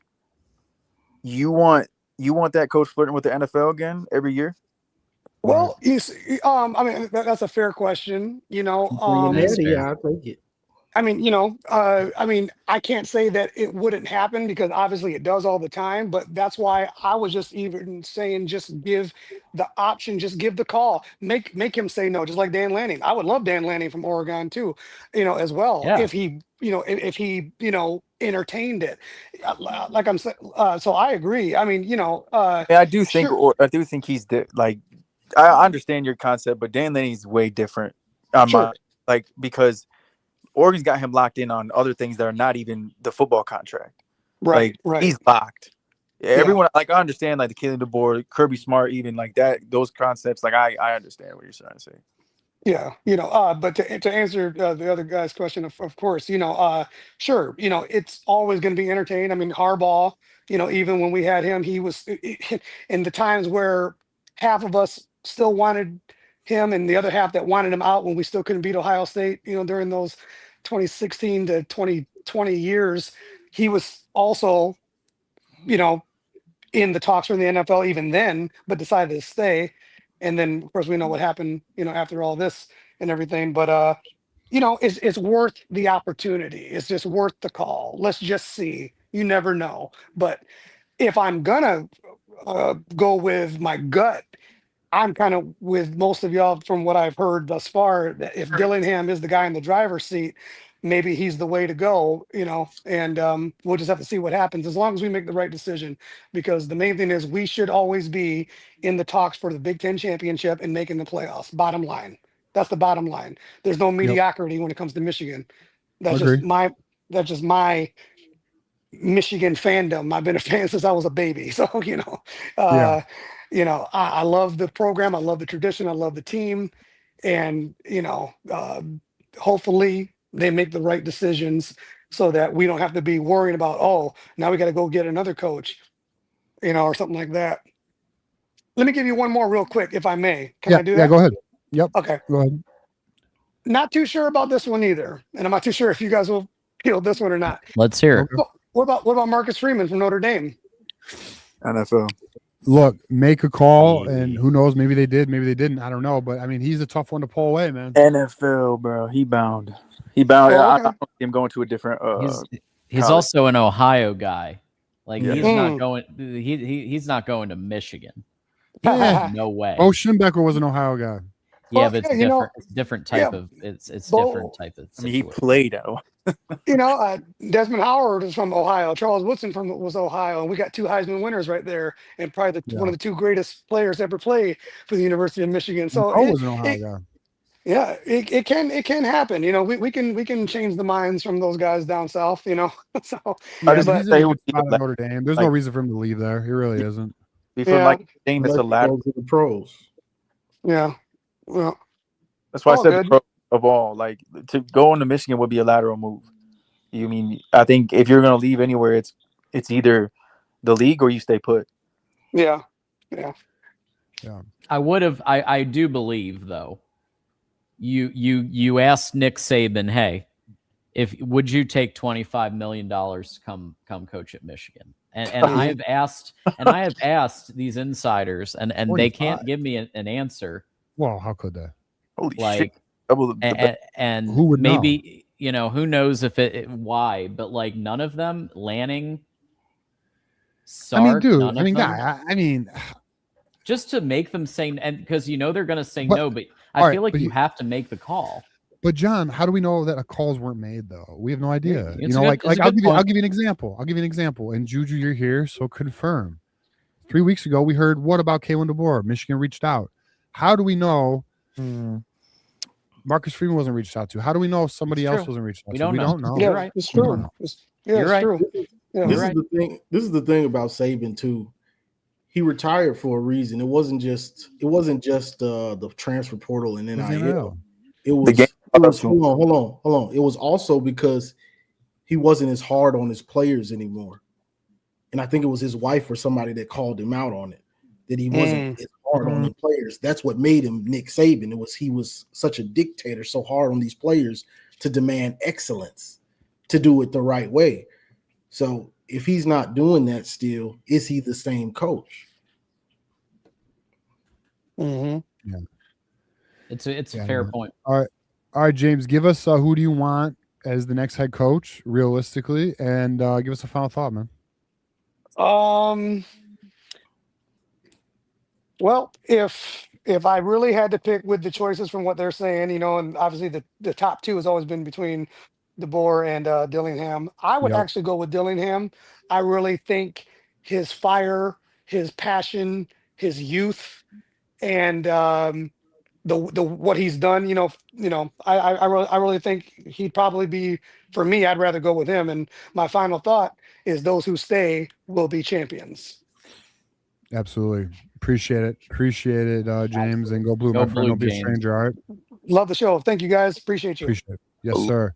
M. Interesting. I have, all right, so we have a statement by where'd it go? Kyle Whittingham. Okay. That was released about 20 minutes ago. Snap. Yeah. So he was asked about his future after stepping down at Utah. He goes, I'm a free agent. I'm in the transfer portal, like I said. I'm at peace, and I did not want to be the guy that overstayed his welcome with people just saying, hey, when's this guy going to leave? That's not my intention, ever. Hope I didn't do that. I'm sure with some people I did do that, but the timing was right. Wow. That's so crazy. Isn't he 66? Yeah, but it's just like you fucking left Utah where you were like the face. Would he be down for D coordinator? Would he be Huh? down for D coordinator? Well, he's a free agent, man. Beggars can't be choosers. Who knows? I know it's great. It sounds crazy, but I know the name that just got fired today that I'd be going after. The Texas DC. Oh, Mr. Texas DC. Yep. Mr. What made them fire him? Because Sark needs a scapegoat, in my opinion. I don't know what's Matt. Yeah, Matt can attest to that. But he can't fire himself, and he calls the plays. So I think that was the dumbest move. But it could be more of the story. But I would go after him. I really like him. Definitely. And then let's put a call to action here. We have Timothy's up next, but we have no callers. Call-in lines are open. So if you want to be on the show, talk some ball, the call-in link was just added. We are going to pull Timothy up, though. But he's ready. Let me know when you're ready, Tim. We'll get you up here, buddy. All right, maybe he's I'll good throw to the go. link on X and see who. Well, all right, Timothy, I'm going to pull you up, but just 1 second. I want to make a comment. But John, we talked about Tuesday how like people they didn't agree with your video, right? Yeah. Where are they? Nobody does that. Nobody steps to the plate. Nobody steps to the plate, bro. Because they rather just type. You see, you're correct, man. I knew that there was more fucking to the story than was being led on, bro. Because you don't just fire a good DC after you had a year like that. Wait, what did he say the issue was? Like I said, it's too long to just type. That's why when he got fired, I'm like, then fucking call in, Matt. What the hell? We got West Quads waiting in line. Call in. I knew as soon as they fired him. I was like, bro, that makes no sense. And the person that you hired after him makes even more less sense. So there has to be more to the story. He's probably fucking a student like everybody else. All right, let's get Timothy. Holy fuck. Timothy, what's up, man? What's up? You tell us, man. What's on your mind? I'm hearing that a coach from Utah, he said to Tuesday or Monday, he telling whoever in charge of hiring our new coach, he telling them that he can win a title his first year there. The Utah coach that just stepped down from being the head coach at Utah. He leaving Utah. Right. Well, so what do you think? You think about the what he said that his final press conference at Utah. About coming here and fixing Bryce. Yeah, I just think Dillingham and Kalen DeBoer are above Kyle Whittingham. I think Kyle Whittingham is a safe hire, and I think he would do okay here. To me, Kyle Whittingham, we would be in the boat of 9-3 a lot.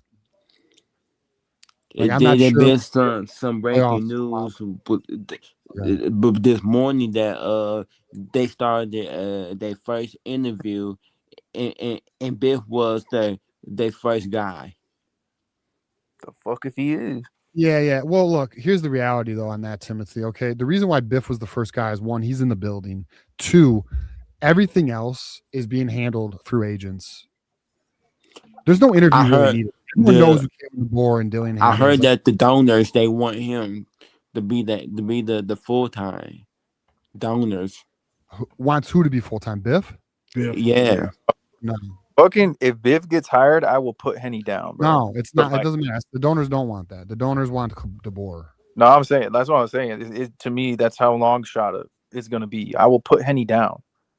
You heard it here first. I will put the bottle down, bro. Like you would quit drinking Henny? I would stop if Biff Poggi is our head coach next year and beyond. Contract, I will put that bottle down, bro. For how long? Ever. I would. Yeah, right. Yeah, right. Yeah, right. I thought you initially, Juju. I thought you were like, I'd put it down, like you would like go drinking. I was like, well, that's a fucking Tuesday for you, Juju. I will stop. I do know some Michigan fans. They probably don't want Michaela DeBoer. The member. His defense was almost ranked at the bottom when they faced Michigan in the national title game. That's probably why they probably don't want him. The donors do like Dilly. Like by me saying donors like DeBoer, it doesn't mean they don't like Dillingham. Both these coaches are the top choices like that. But DeBoer, there's more comfort because of his track record. Okay, Dillingham, there is some wild card to Dillingham. Like there is a belief in what he is, but he still has not achieved proven status. Okay. Like there's still a lot that needs to be achieved through Dillingham. But his potential is not going to get unlocked at a school like that. No, definitely not. It's what it is. Yeah. Okay. Timothy, who do you want to be the next head coach of Michigan? The next coach that they need to come here and need to keep the run game identity. Cause we don't need a coach that's coming in here that's telling the quarterback, the wide receiver, we about to sling it and all you running backs. Your job is to look pretty and sit on the bench, and we don't want that. The running backs don't want that. They need to hire a coach that's willing to do a power spread offense. Yeah. So regarding running game being retained, Dillingham's probably our best bet there. DeBoer, although at Washington had a good running game, let's not forget that. It's just at Alabama, it's not clicking. Probably because it's a more physical conference, to be quite honest with you. It's so simple. Keep Tony Alford. Yeah. Mm-hmm. And it's not like DeBoer doesn't run the ball, and he hasn't been successful at running the ball in the past. You bring in Tony Alford or retain Tony Alford, then you're probably also retaining Savion Hyder. Probably also retaining other running backs. So I think you might be able to combine a powerful wide receiver attack with a run game too. It's not even like you might retain. No, you have to, bro. You don't retain TA, you gonna fuck around and find out. Let's not find out. Let's retain TA. All right, Timothy. I agree. I'm just saying he has the freedom to go elsewhere if he wants to. We're just gonna have to try to keep him. Yeah, of course, 1,000%. Timothy, let's get a final thought here, brother. Who's a better recruiter? Between who? DeBoer and Courtney Morgan is a better combination than just Dillingham. I don't know if Courtney Morgan comes with Dillingham. I don't think he does, by the way. No. Who do better out recruiting Ryan Day? Yeah, you're not gonna do that, but yeah, you could with DeBoer and Courtney Morgan. Why couldn't you? Why couldn't you? Oh, with that, I thought you meant with Dillingham, but yeah. I'm talking about as far as you have Courtney Morgan, you could out telling the Ohio high schoolers to come here instead of spending your next 3 to 4 years preparing for the NFL in Columbus. I mean, Courtney Morgan is the perfect person for Michigan. Yeah, I agree. That's listen, with Dillingham, I expect top 10 classes. With Courtney Morgan and DeBoer, I would expect top 5 classes. And he going to stay the new special team coach? And Jerry he going Combs, to stay? wild card. I don't know. Wild card. Or maybe he just makes 1.2 million for 2 weeks of work. Jerry he Combs gets got a nice 1.2 few million. days here. He'll be all right. What? He had a nice few days here. He'll be all right. Yeah, exactly. All right, Timothy. Appreciate you calling in, brother. Well, I'm sure we'll hear from you next week. Okay. Yeah, we got some new changes to the show coming. New changes. New change. Right. We're looking forward to Can't hearing wait. about next Can't week, wait. Timothy. All right, buddy. Yeah. Go blue, brother. Big Tim. All right, big Tim coming through. All right, we got a bunch of callers now. Appreciate you guys. We're gonna hold ourselves to a hard 5-minute time here. West Quad's up next. What's up, West Quad? Talk to me. First of all, I would like to formally apologize to Juju. We do not have babes in here. That's your old lady. I apologize. I did not know. I said in the chat, we got babes in here now. So I would like to formally apologize. Hey, West Quad, you bringing that old shit, bro? First. No comment. No comment. All right, hey, let me get a super chat. We got Emperor Headshot. Thank you. Fucking, do you think we lose Dilly if we wait too long on DeBoer? I think Michigan knows exactly what they're doing, to be honest with you. It's Think so? Yeah. Yes, This is all going to resolve itself. Trust me. Yes, soon. I do. Yeah, what I told you before the show, Johnny. That's why. Gotcha. Because they know. They know.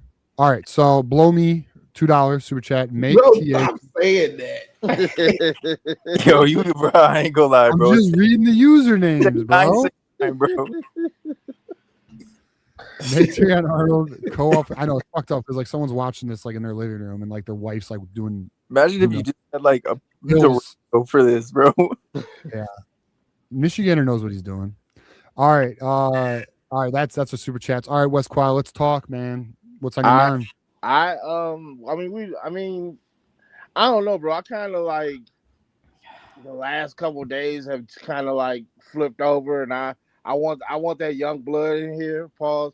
I want Dillingham, bro. What'd you say, Sharon? We talking football. No, nothing about Sharon. man, come on, we talking football. Absolutely not. All Those are behind us, brother. We are past. You gotta throw some passion behind that one. Absolutely. Listen, hey, that's just somebody that we used to know, bro. Yeah, I don't know. It is what it is now. Yeah.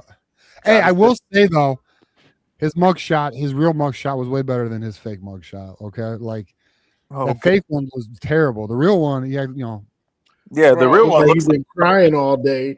Somebody talk about that man was high. I know tears when I see him. Yeah, that's crying. Yeah, I seen him cry on national TV. We know that shit. Facts, exactly. It ain't much of a leap to say that he was crying all day. But yeah, that's a tough situation. But He broke his career. Anyway. Yeah. Anywho, moving forward. It's so sad to talk about this dude now. Like, I hate to do it like that, but you know, he made his bed. Now he got to sleep. So yeah, give me Dillingham. Then DeBoer. DeBoer's a close second, but I like what you said about that, TJ. With the I don't really see any reason why we couldn't bring Courtney Morgan home though. Nice little pay bump. I don't know if he leaves Bama if DeBoer don't come because, dude, let's not forget, guys, he left Michigan because he didn't like the administration. That administration's still here. Whoa. You knew that, right? Person that is not there no more. He didn't like. Is he not? He's not there no more. Okay, we got to talk because I don't know the specific. I just know he was unhappy with the administration. Yeah, you might be right. I don't know. I mean, it's potentially possible. I'm unaware of what you're referring to. So it was like.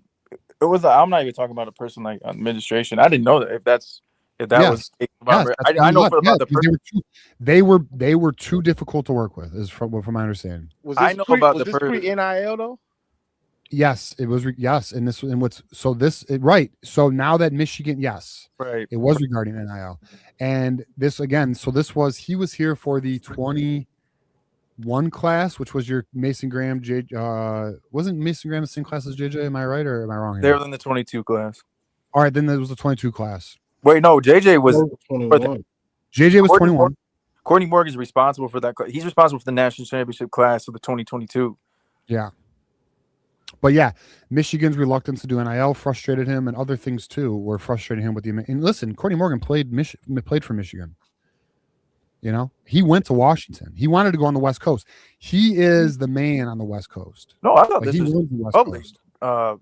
Fucking TJ, like this is not even like it's not even. I didn't hear about the administration, but this is public. This shit came out a while ago. It was Jim Harbaugh. That's the same reason BJM left. He had an issue with Jim Harbaugh. But that shit's like public. I'll be honest, I didn't know. Wow. They were taking BJM as well. I mean, he fired BJM. They just didn't see eye to eye. Who did? Wait, what about Brian John Murray? Him and Jed Fish were the same way. Yeah, I mean, What about Brian John Murray? They didn't see eye to eye. Like the way coaching. John Murray, who? Him and Jim. That's No, why the issue there was Jim tried to replace him with the Jacksonville linebacker coach. That's what I'm saying. He tried to. He didn't want him. Right, and then we didn't get the guy, and then Jim tried to keep him, and he was like, "No, I'm good. I'm gone." Yeah, and he came back. That's like cheap. Never mind. Yeah, I can't blame him on that one. Like, you try to step out on me and be like, "Nah, I'm good. Nah, I don't want you back. Keep it moving." West Quad, give us some thoughts here on Nick. You better want to be the next head coach, man, and we'll get to our next caller. I resigned. I want Dillingham now, but if not, I mean, DeBoer be cool, but that third one, it's gonna be like a resignation for me if we get Fish. It'll be like, man. Well, it won't be Fish. He's out. Yeah, he's done. You don't have to bring out old Diddy. Yeah, we broke that news Tuesday. Shit.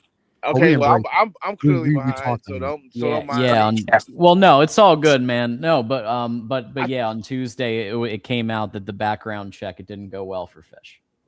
Oh, yeah. Well, shit. Who is the number 3 guy now then? Jeffy. Brom or Drinkowitz, probably. Old Jeffy. Yeah. I mean, I'd say Drinkowitz. I'm not gonna lie. Either one of them is gonna be mad as hell to me. I'm not gonna be big, bro. I take Biff. Give me Biff over Drink. Give me Biff. Listen, I'll be honest. If we don't get Kenny Dillingham or DeBoer, I would do Biff for 1 year. Although it would kill our recruiting. It would kill our recruiting. I would, bro. Give me Jeff Brom, bro. If we don't get I think that's a good hire. It's not on that tier. So, like many in the fan base, I'd be very disappointed if it's anybody other than Dillingham or DeBoer. It would be. I might not even do a show for a week or two, to be honest with you. Damn, you full on basketball. I need to get the fuck away. Hold up. No show, no Henny. What is happening? I would not be able to fathom. I'll definitely be drinking. Like the amount of fuck up basketball channel. Not to, bro. Whoo. I ain't gonna lie. I would not watch for a year, bro. Michigan basketball is where I'd be. Bro, with where things are right now, if you don't fucking land one of these, bro. I know it'd be a hard out. Massive embarrassment. It'd be a hard out for the program if we don't. Hey, before I go, TJ, how's it looking on the Dillingham front? Give me like a slight percentage or something? No, but it's I don't have a like. What do you mean? Like, what is the likelihood we get Dillingham versus what is the likelihood of DeBoer? 42.34. Fuck it. I don't know. I mean, listen, I think Dillingham. We're like, if DeBoer says no to us, I think getting Dillingham's like a 90%. Okay, that'll work. That'll work. If DeBoer, but I think DeBoer's like 60% us right now. But but listen, that is contingent on him losing. If he loses, it's 60% us. Whoa. If he loses, I don't even want. I gotta jump over to the Mark Rogers show. Okay. So once this show's over, stay here. But then once this show is over, come join me over on Voice College Football. All right, John. Cool. Later. Peace, John. Peace out, buddy. All right. So any final thoughts, West Quad? Actually, to be honest, you could probably rock with us if you want, since John's out. You want to rock with us, West Quad? I'm cool with it. Let's go. All right, let's pull Lou up. Big Lou. Actually, let me read these super chats and we'll get you up here, Lou. We got Smoke, allegedly. That's what I said. New member. Shout out to you. Appreciate you. Welcome to the community, brother. We got Odell Charles. Rumor has it Kalen was reaching out to assistant coaches to see who would come with him to Michigan and didn't have ties to Texas, D.C. Just conspiracy theories? I've seen the rumors. I can't say I know that answer, though. I'll be honest with you. I've seen the rumors.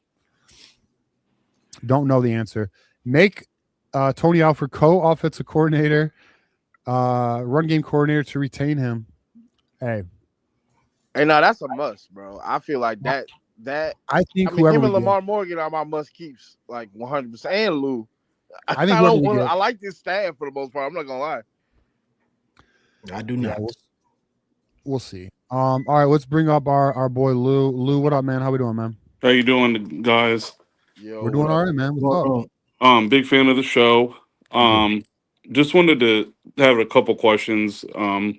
One is the Kyle Winningham stuff. I don't get because, no disrespect, he's a lot older. So as a lifelong Michigan fan, the way the program is right now, I want someone that's a little bit younger.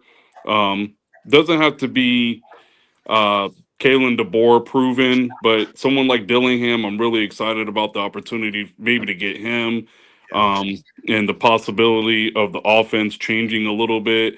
But with the physicality that his team plays with, that kind of fits our style. So our run game hopefully would still be, pretty elite, pretty good with Marshall and maybe Haynes if he comes back. I don't know about that, but what do you guys feel about Dillingham and the possibility of him getting there?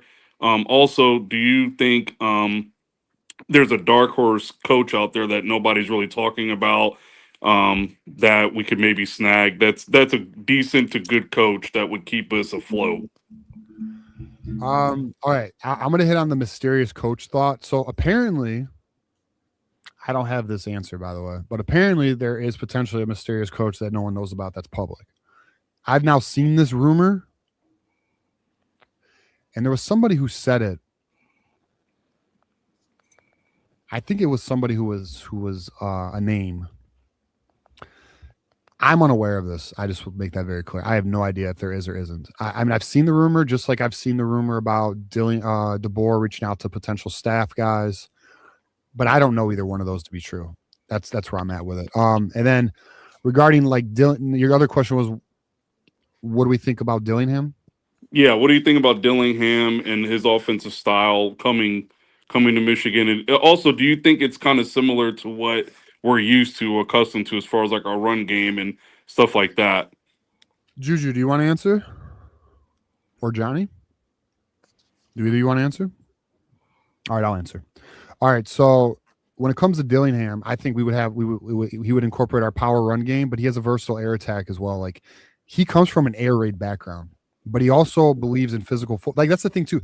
Dillingham is the most likeliest to bring us back to our DNA, which is smash mouth football, except he actually comes from an air raid tree. So like he has that balanced, versatile offensive attack. The question with Dillingham is, what about the defense? As long as he can get a very good to elite defensive coordinator, I believe personally we'd be absolutely set with Dillingham. The concern with Dillingham would simply be, could he find that defensive coordinator? But here's the thing he has at Michigan, he does not have at Arizona State. Right now, Wink Martindale, I'm about to, if I'm wrong, I'm not wrong by much. Wink, last I checked, was the 5th highest paid defensive coordinator in all of football, NFL and college. He'll have the resources to get whatever defensive coordinator he wants at Michigan.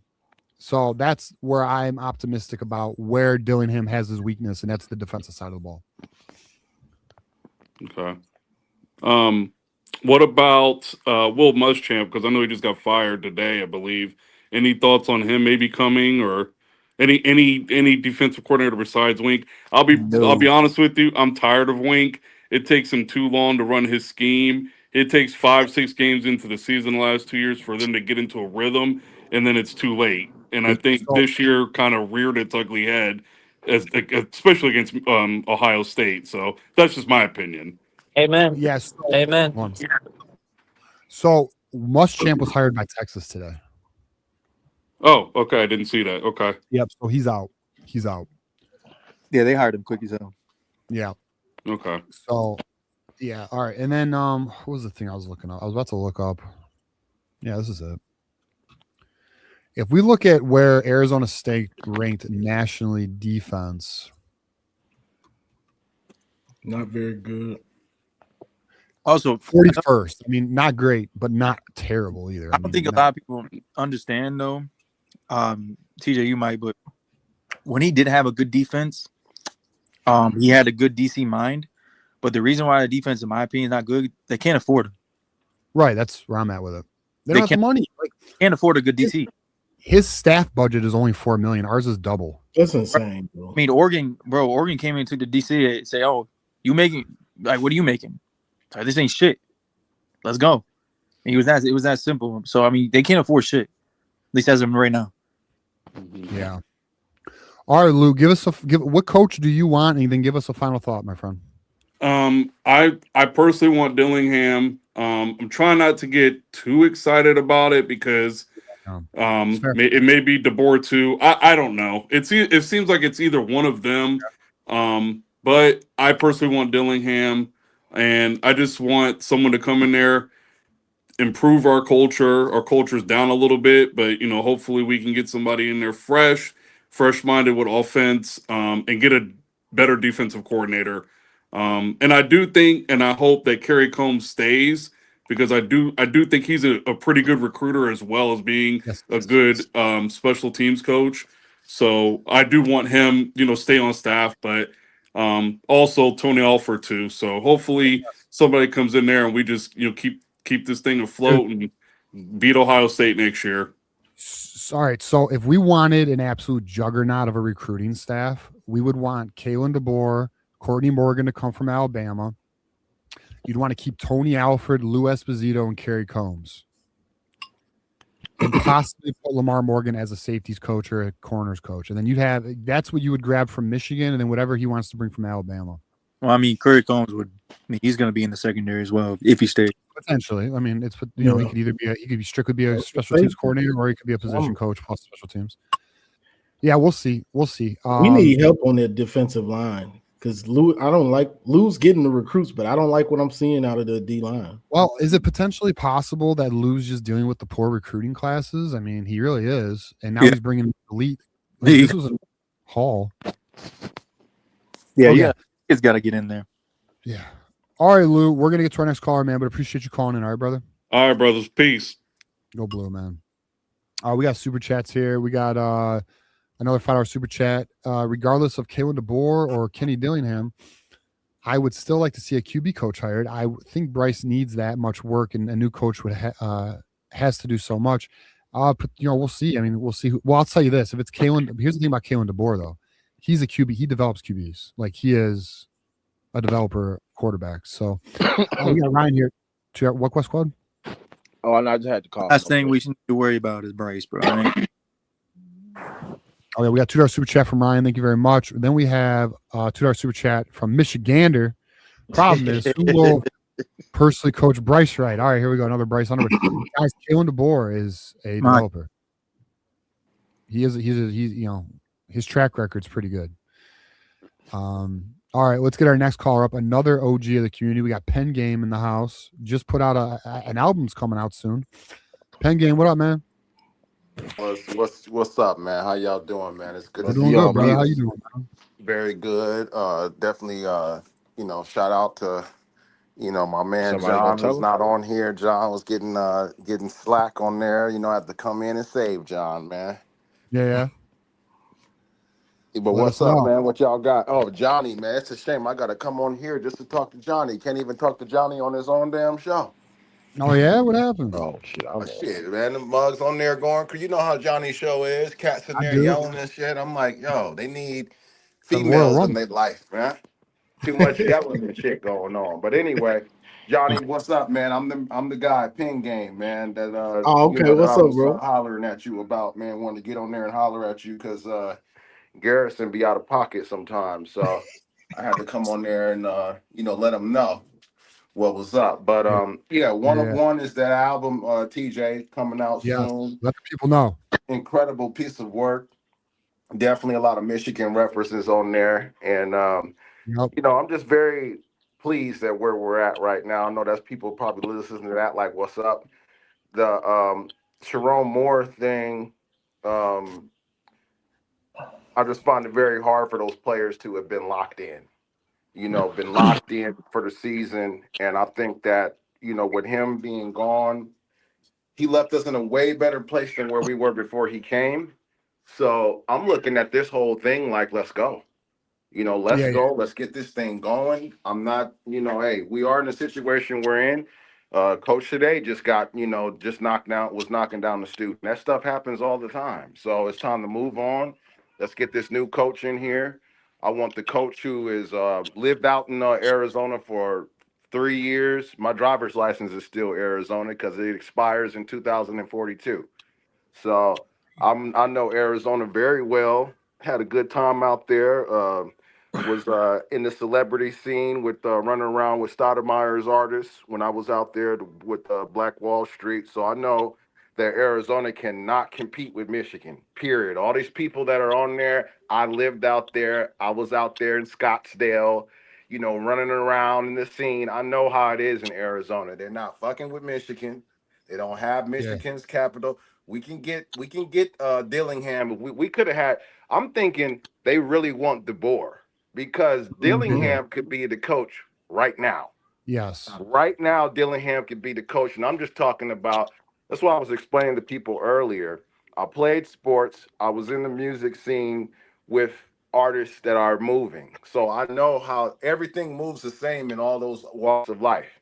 It's all the same political structure. Everybody knows each other, all that stuff. So the way that the money is moving, there's people who are silently saying, "Man, I need to get to Michigan," because let's not front on Dillingham. The guy's 35 years old. He was up there at a powerhouse in Scottsdale. This guy can do anything the board could do. As far as we talking about his defense, you give me some money, my music career is really going to be popping. So let's look at this guy for what he's bringing in, for what he's already done. I like to look at what people have already done. And Dillingham is prime 1A candidate, not number 2, 1A. Because give this guy the money that he needs, he can go get a defensive coordinator or he can just retain ours. So I think that guy is higher up on the list than what people are thinking. I love him. He had one of the best college football playoff games of all time in the recent, 12 format.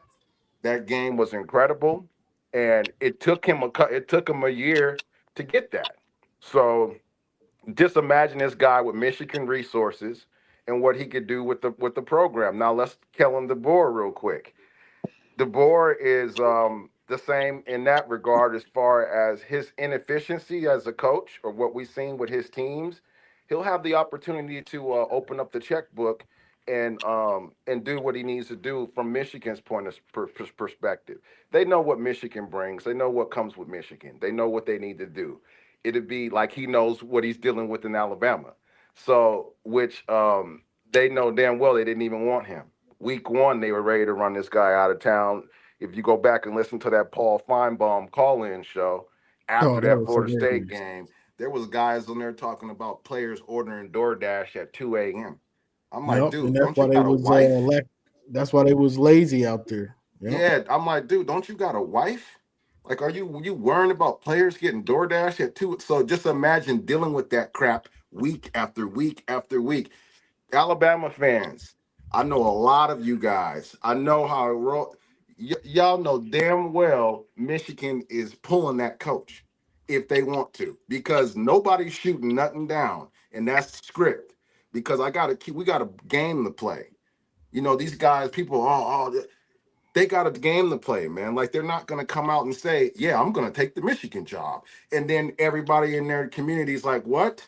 So no, these guys are doing PR stuff, and they want to come. They got interest in Michigan. Michigan's going to be able to go after whatever coach wants them the most. And if they're high on our list, then we're going to bring these guys in and start doing these interviews as early as possible. I just think that from what TJ has said on previous shows till now, I agree. DeBoer is the candidate that they're looking for, because what is stopping them from bringing Dillingham in right now? We know we're going to lose recruits if we don't make a move soon. Dillingham has a game. When is Dillingham's game? The 31st. Okay, so they play an hour before we do. Okay, so Dillingham has a game, but they're back channels. We know the back channels are working. We know they're communicating and they're talking. And right now, at this stage, they're probably trying to gather leads for staff members. trying to figure that out behind the scenes, and agents are probably, hey, can we bring this guy or can we get this guy? So it's a lot of leg work that's going on. But if they don't come out and just flat out deny it, you still can't trust them, even if they do. So we're in prime position to get a good coach, and I think it's just scaring these fan bases because they want Michigan to be where we were with Sharon Moore. And now we get a chance to elevate on top of give Sharon Moore credit. He boosted the talent. He boosted everything around. So now that job is looking really sexy amongst coaches. They're not going to say it, but there's a lot of coaches that are not on the list that have interest, that have extreme interest, don't know their names. This is just freaking common sense, man. You sit up here telling me, TJ hits me up and says, yo, I got some great opportunities for you music-wise. Let's do this. I'm going to sit there and evaluate all the opportunities because that's the field that I'm doing. So you can't tell me these coaches are not sitting back, looking at their wives and their family and saying, especially women dictate a lot, as we see, women control a lot of influence. Yeah. So I mean to tell you that my wife sits up here and I'm telling her I got an extra 20, 30 million on the line. Man, come on. People need to be serious here. This isn't just football. This is life. This is business.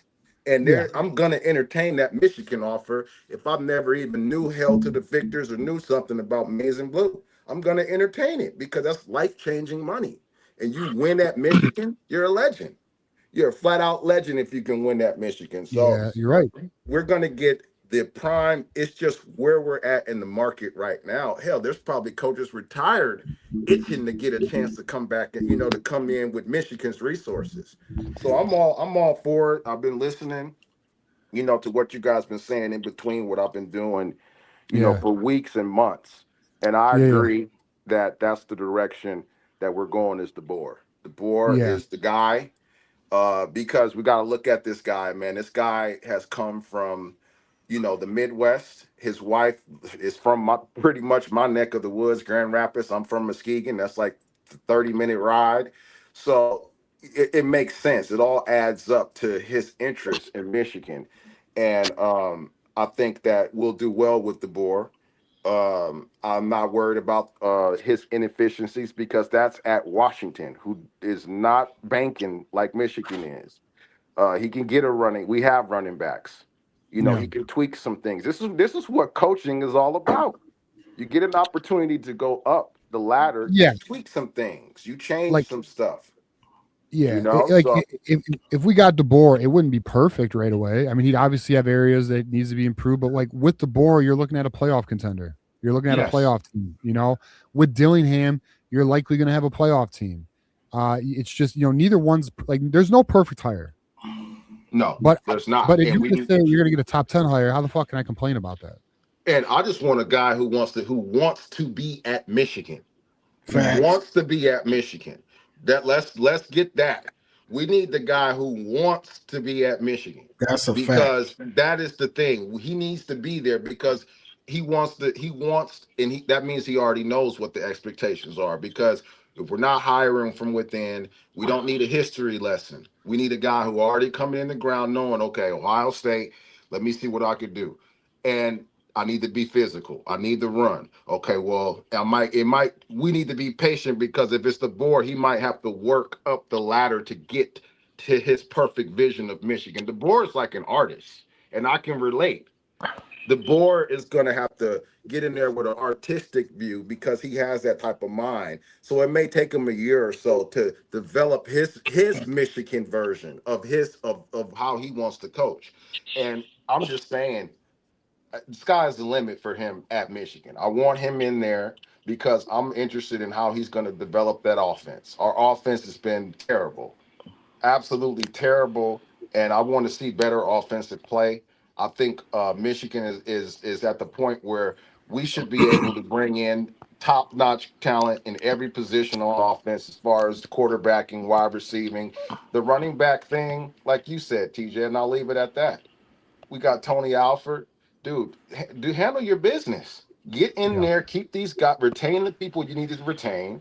Get that defense cooking. If you need to keep somebody that's on staff, keep them all. or bring in some other guys. Bring in the general manager. Do what everything you guys are saying is relevant and it's on the table, and there will be tweaks to that. So this is life. I love it. You know, you elevate, you move pieces around, and then you start to create art, and that's what DeBoer is going to do. Dillingham is a little bit young, wild card, risky type of dude, but I like his fire. He's come. It comes from a good place. The guy has soul. So we're good either way, but I'm rolling with Kalen DeBoer because I really appreciate the fact that this guy went to Washington, got him to the national championship, and down there, hey, the guy won. Johnny, man, Johnny, holler at me real quick. You go into Athens and you pull out a victory, dude, and people are questioning this guy at Michigan. I know. You know, like, come on, bro, this dude won in Athens. Pen game, it's one of those things because like it amazes me when I hear Michigan fans here. Why do we want DeBoer? Like I think sometimes people are like, oh, I'm in a position where I could pick like whatever I want, but you're missing what's value. Like you're overlooking value. You're overlooking something that is good because you think you could you're more mystified by the unknown than the known. Like Dillingham's a lot of unknown, like a lot of potential. DeBoer, there's still some unknown because like he hasn't really had a lot of time at a place like Alabama or a place like Michigan. But DeBoer again has that 123-9 coaching record or whatever that 19 was, a 123-19 coaching record. Yeah, so very impressive. Very impressive record. It's kind of the Kirk Cignetti of this shit too. Like his just like Kirk Cignetti, all Kalen DeBoer does is win. Although granted, he lost 3 games this year and 4 last year or some shit. But also understand like he's following Nick Saban. Yes. Yes. It's not happening, bro. He's not winning there, man. He's not gonna, Johnny. He's not gonna last. If he doesn't pick Michigan, Johnny, he's not lasting in Tuscaloosa, man. He's not lasting. And I know his wife and them got to be having those conversations, man. Yeah, that's a lot of stress to have to deal with. Forget year after year, game after game. This guy got this type of stress game after game, not season after season, game after game. Man, I'm up out of there, man. I'm getting up out. And Alabama fans listening, I'm up out of there. I'm not y'all gonna turn that job into a toxic ass job because Nick Saban is gone. He ain't coming back.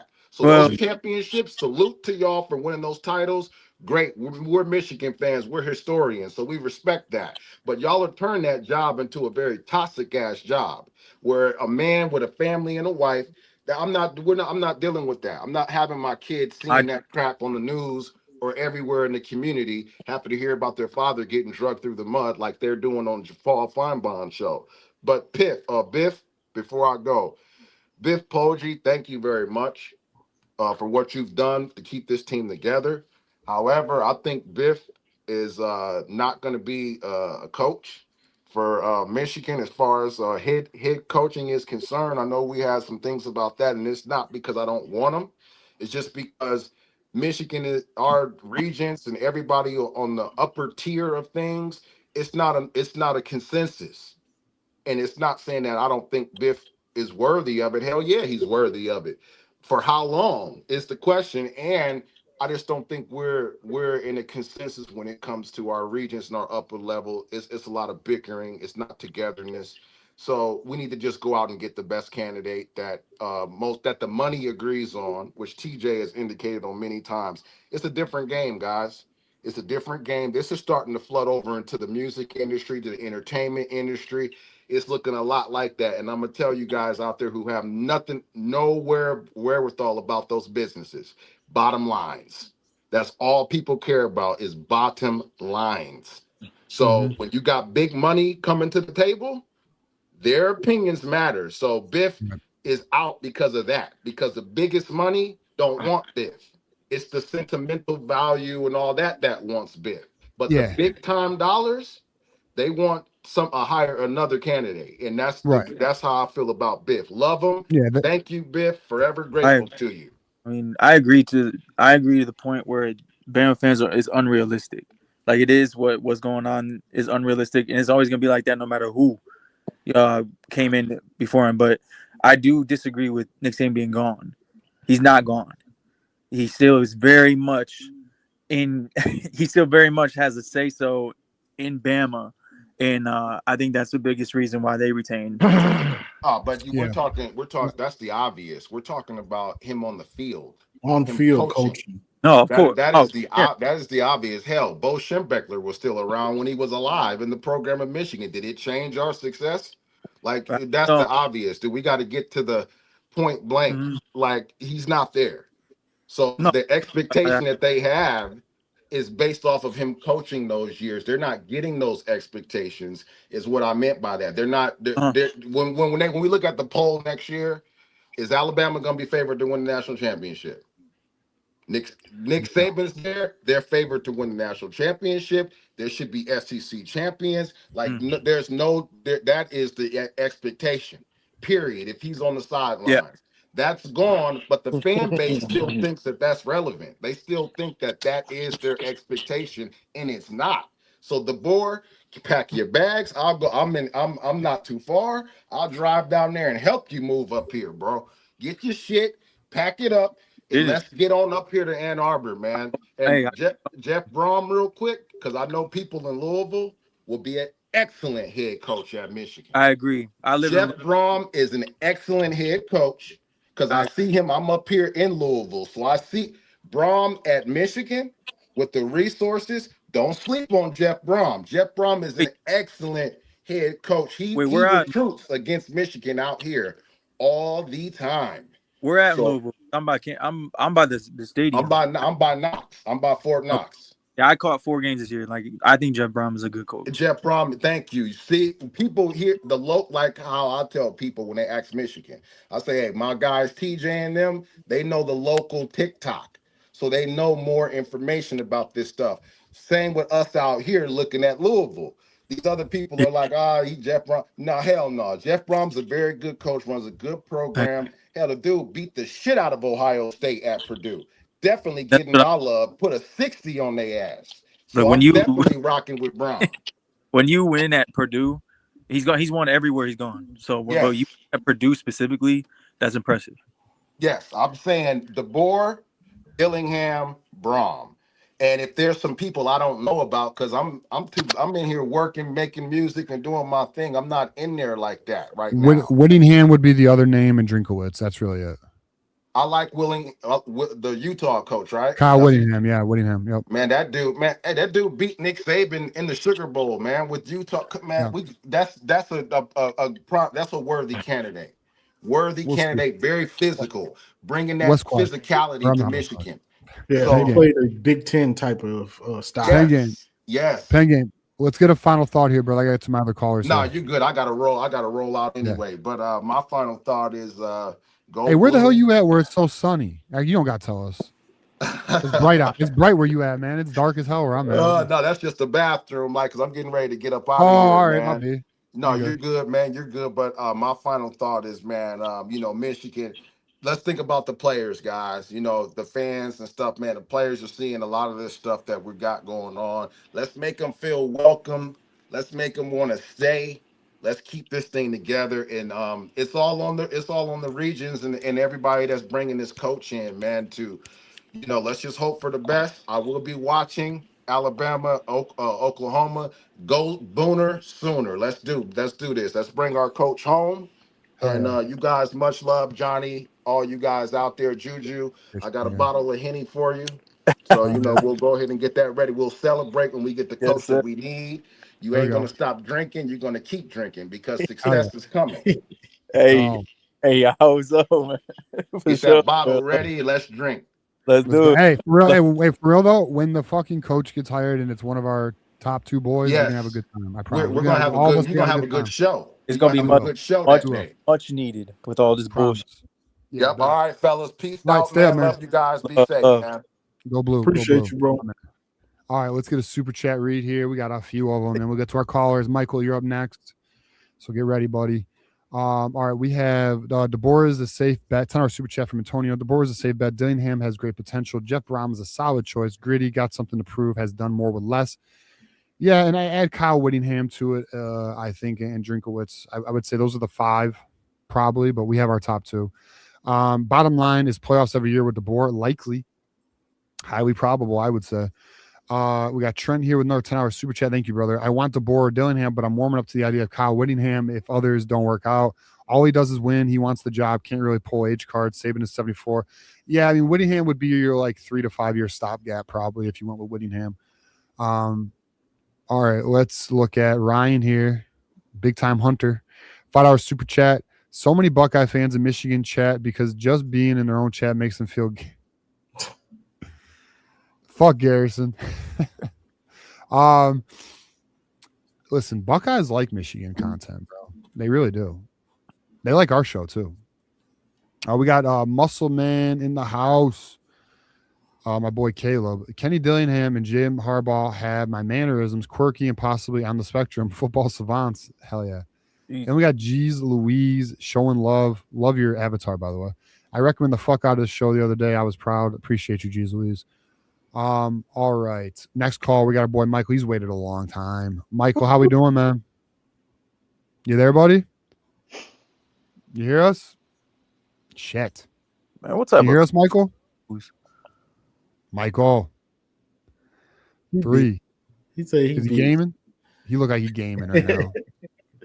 All right, Michael. Michael, you let us know in the private chat whenever you're ready. Is he a Buckeye? Right, let's get up.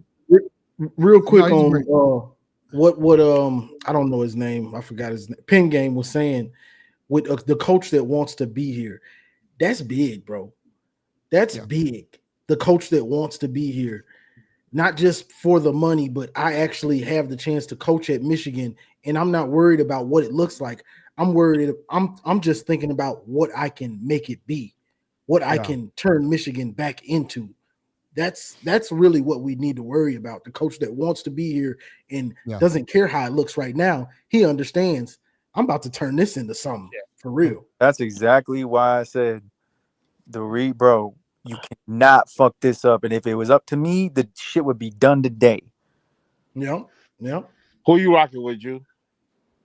I'm rocking with Dylan now. I think it should have been like what I know now. Like it should have been done already. Yeah, I'm with you. I mean, look, I think he wants to be here. Like, because in my opinion, bro, if you play this game that they're playing, you could fuck around and lose both. It's a tricky game. I don't think you should be playing it, honestly. All right. It's what it is. So I feel like we going after the board. Dillingham is on the back burner, and we can fuck around and miss out on both of them. Bro, if you know Michigan history, you know that they're notorious for fucking shit up. I didn't want to say it out loud, but I've been having that feeling that they might fuck this up. I'm not gonna lie. I haven't said it out loud because I don't want to jinx anything. Yeah. But like, okay, so like, are we in agreement that like for the most part, Dillingham 1, DeBoer 2, Brom 3, and Whittingham 4? Is that reasonable? But I just that's my order. I just don't know. It's not though. It's Kalen DeBoer. Their order is very specific on what they want, and it could fuck them up. But it's them. That's why they got the money we don't. Wait, Juju, did you say you're not? Did you say Whittingham? You don't like that? No, I'd rather have Jeff Brom. Well, yeah. The reason why I bring up, I would too. That's why I'd have Brom at 3. But like with Whittingham, I mean he's 66, so he's older. But What's like I think he's, huh? What's Jeff Brom's age? Didn't he used to be a quarterback? I think he's like 54. But wait a minute, how do I know that name? Besides Louisville, hold on. Purdue. Championship, man. But hold on, Jeff. Hey, all right. Let me read these super chats. But hey, Michael, can you hear us now? Can you hear us, Michael? Give me a thumbs up. No, I don't think he hears me. All right, I got a super chat here. He goes, bro, I'm Colby, not Caleb. Dog, it's close. Okay, CK. You have an L and a B. And there's an E in it. All right. He's having trouble. Forgive me, man. You know it's love. No, TJ, he played in the NFL. That's how I know who he is. He said he's having trouble. Can you help him with his audio, TJ? He said he's having trouble with his audio. If he just probably got to come out and come back in. Yeah, I've been having trouble with my audio since the Apple update. Try and come out and come back in and see if it works, Michael. And I'll bring you right up. Because you're next. So. Until then, we'll bring up Matthew Miller. Michael, try and come in. We'll give you another shot. We'll do Matthew Miller because he's a Texas fan, and I'm sure he's got a bunch of shit for us. So, what's up, Matthew Miller. Hey, I'm only calling in because Juju brought up the whole Will Muschamp thing, and yeah, I mean that was shocking. That was shocking to everyone. Real. Like when that happened, I know. Okay, so when Sark got there, that is someone he wanted. He was number one on the list. Like they wanted Will Muschamp. He didn't want to like move away from his kids because his kids were both going to Georgia. So he was their defensive coordinator in 2022, and then he became an analyst in 23 and 24 with them because again he wanted to be close to his kids. His kids graduated this year, I believe, from Georgia and high school. So I guess the offer is too. I don't know if this hasn't been confirmed or not yet. But he's going to be the highest paid coordinator in all of college football. So it better work. It better work. Yeah. All right. So Matthew Miller, you are like, for those who don't know, which I don't know how you don't, clearly a Texas fan. Clearly we're playing you in a couple weeks here, or about a week and a half. Yeah. What's your thoughts on our coaching situation from a distance, man? By the way, before you say that, you want to know an idea I had? What? We talked about doing a road trip to the Texas game. Yeah. I was like, bro, too bad this game that we're about to play doesn't matter because, like, bro, I could like literally, me and you could go to Florida. I could pick you up. You're in Ohio, and we could fucking head to the game, bro. That was honestly a thought of mine, but I was like, this game isn't worth the money spent, to be honest with you. Hey, when we do preview this game, this gives me the feeling of the Washington-Texas bowl game before we played them in the Final Four the next year. I think that's the possibility with these teams where we elevate next year and we're playing in the college football playoff versus each other. That's how I feel. Yeah. All right, so give us your thoughts on this coaching carousel that Michigan's going through. You got any thoughts on it as an observer? Yeah, I think you guys should hire Dillingham. Like, I think he fits better with the current roster that you have. I said that on the super chat yesterday. I don't think Bryce Underwood is a fit in Kalen DeBoer's system at all. Really? I don't think you did say that. No. Because look at Ty Simpson, look at Michael Penix. Does he remind you of Bryce Underwood at all? No. Bryce wants to be like Michael Penix, though. Bryce wanting and being that are two totally different things. I watched that man destroy my team precisely with every pass he had. He had one bad throw the whole night. He was out of his mind. Bryce Underwood can't dream of doing that right now. Cannot dream of doing that. I'm not saying he can't in the future. I'm just saying at the current of what I watch, he cannot do that. Right. And also, Michael, when he was started to do that, he was also in like year 4 and 5. Yeah. Yeah. So I mean, it takes I understand what you're saying. The structure of Kalen DeBoer's offense. I even said, bro, it's not a fit for Jalen fucking Milroe of all people. He's not gonna be able to do what Kalen DeBoer wants. I do think Bryce is talent. It would take time, but he definitely has the arm and talent for it. DeBoer also develops quarterbacks, though. He does. Yeah, but I'm just saying, I don't think he would be what you guys want for next year. I don't think you guys would get to 10-2 playoffs, national championship type next year with Kalen DeBoer. I think whatever coach we get, like I think Kalen DeBoer he's the best suit to get to 10-2 next year. I think but if you were to ask me, I will stay firm. I think with next year's schedule and all the turnover, I think it's 9-3 or less, basically no matter who you get. I'm firm on that. Well, we'll see. It depends. I mean, there's portal. There's so many things that come into play.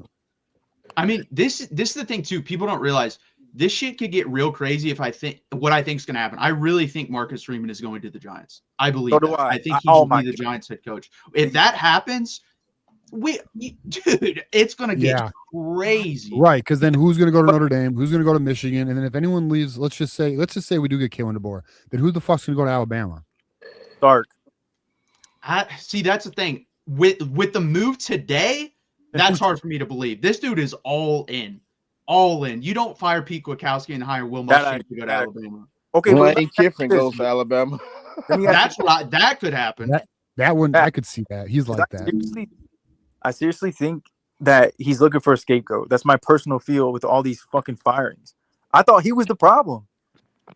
No, I've been saying, so I said that I brought this up way before anyone else did. I just don't have the big enough platform. So I look like the smart guy in the room because I said 2024 after the Mississippi State game, we need an offensive coordinator. There's way too guys in the last 40 years, there have been 4 guys that have been the head coach and offensive coordinator or defensive coordinator. 4. You cannot win a national championship as your coordinator and head coach. It's not going to happen. So he's got to give it up. So I don't think it's him putting a scapegoat juju. I think this is more of now it is on him. Like everyone's going to look at him. If this doesn't work, he just put the bullseye on himself, because you could have kept PK and then made this firing if the defense tailed off in a year or two. But now there's no excuses. You just got the guy you wanted. You made him the highest paid. We're not done either. Like we're probably going to get a new wide receivers coach. I think there's probably a chance we fire our linebacker coach too, who he's friends with. I mean, I don't know what we're going to do, but he's all in. He's clearly all in. It's but why your DC though? That was your best assistant.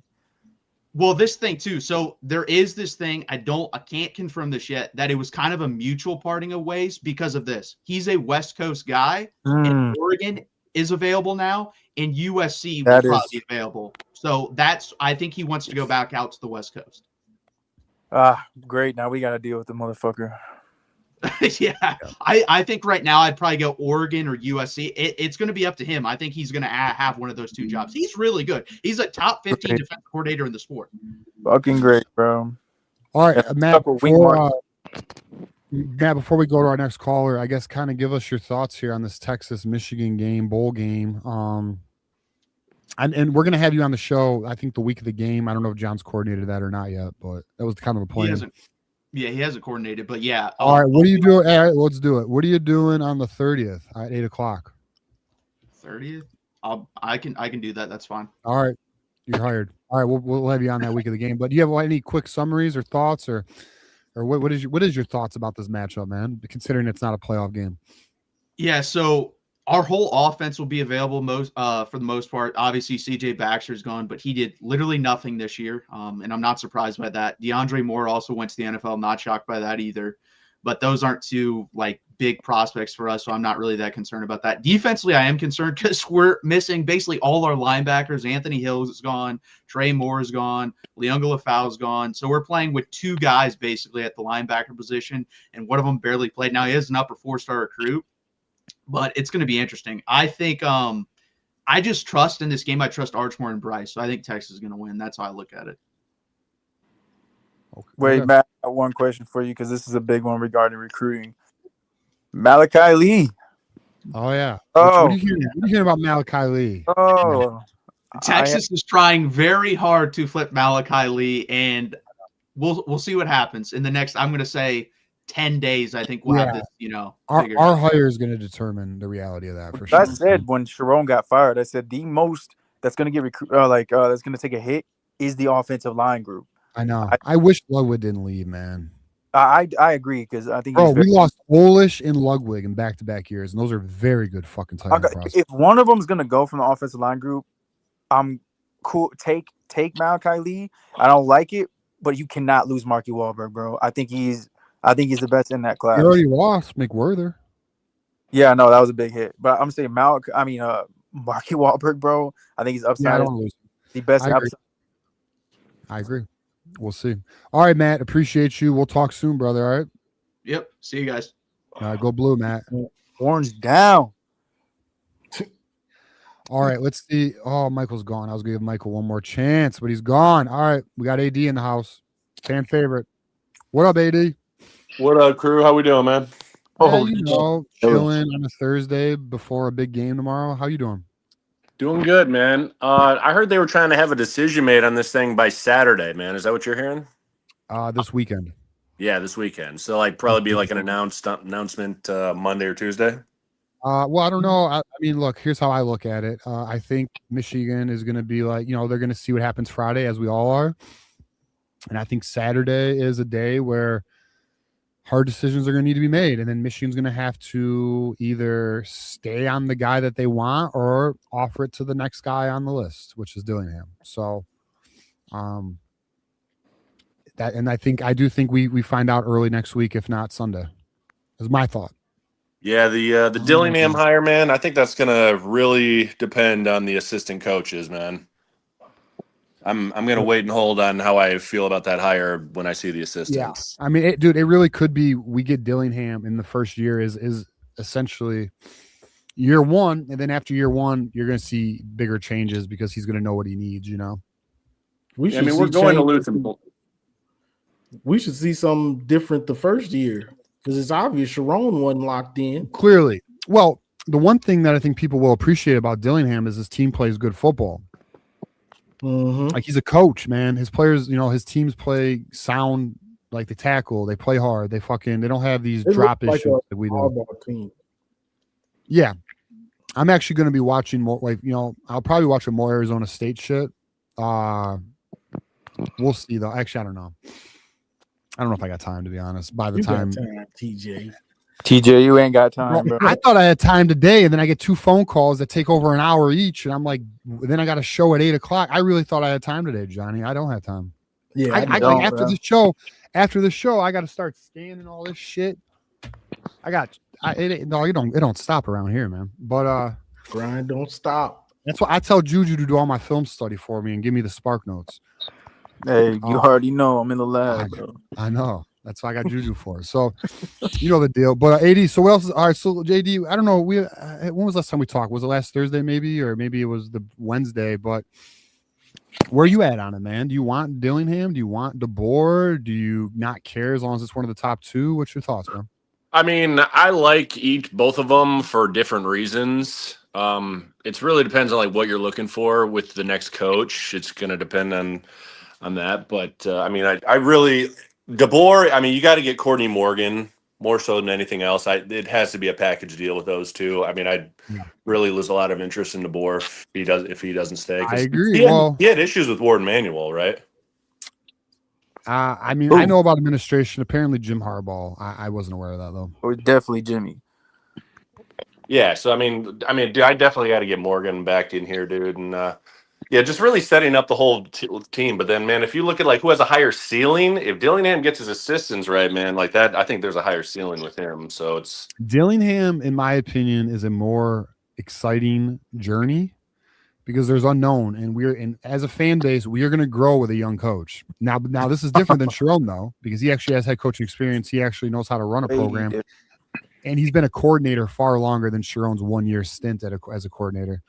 And he doesn't fuck his associates, but oh wow, that we know of. That is, we know of. His wife. You is never know these now, days, so. I mean, I would hope not. His wife is pregnant right now, so. Well, doesn't seem ain't to stop people, but anyway. Yeah. Hey, look. That just means I gotta look.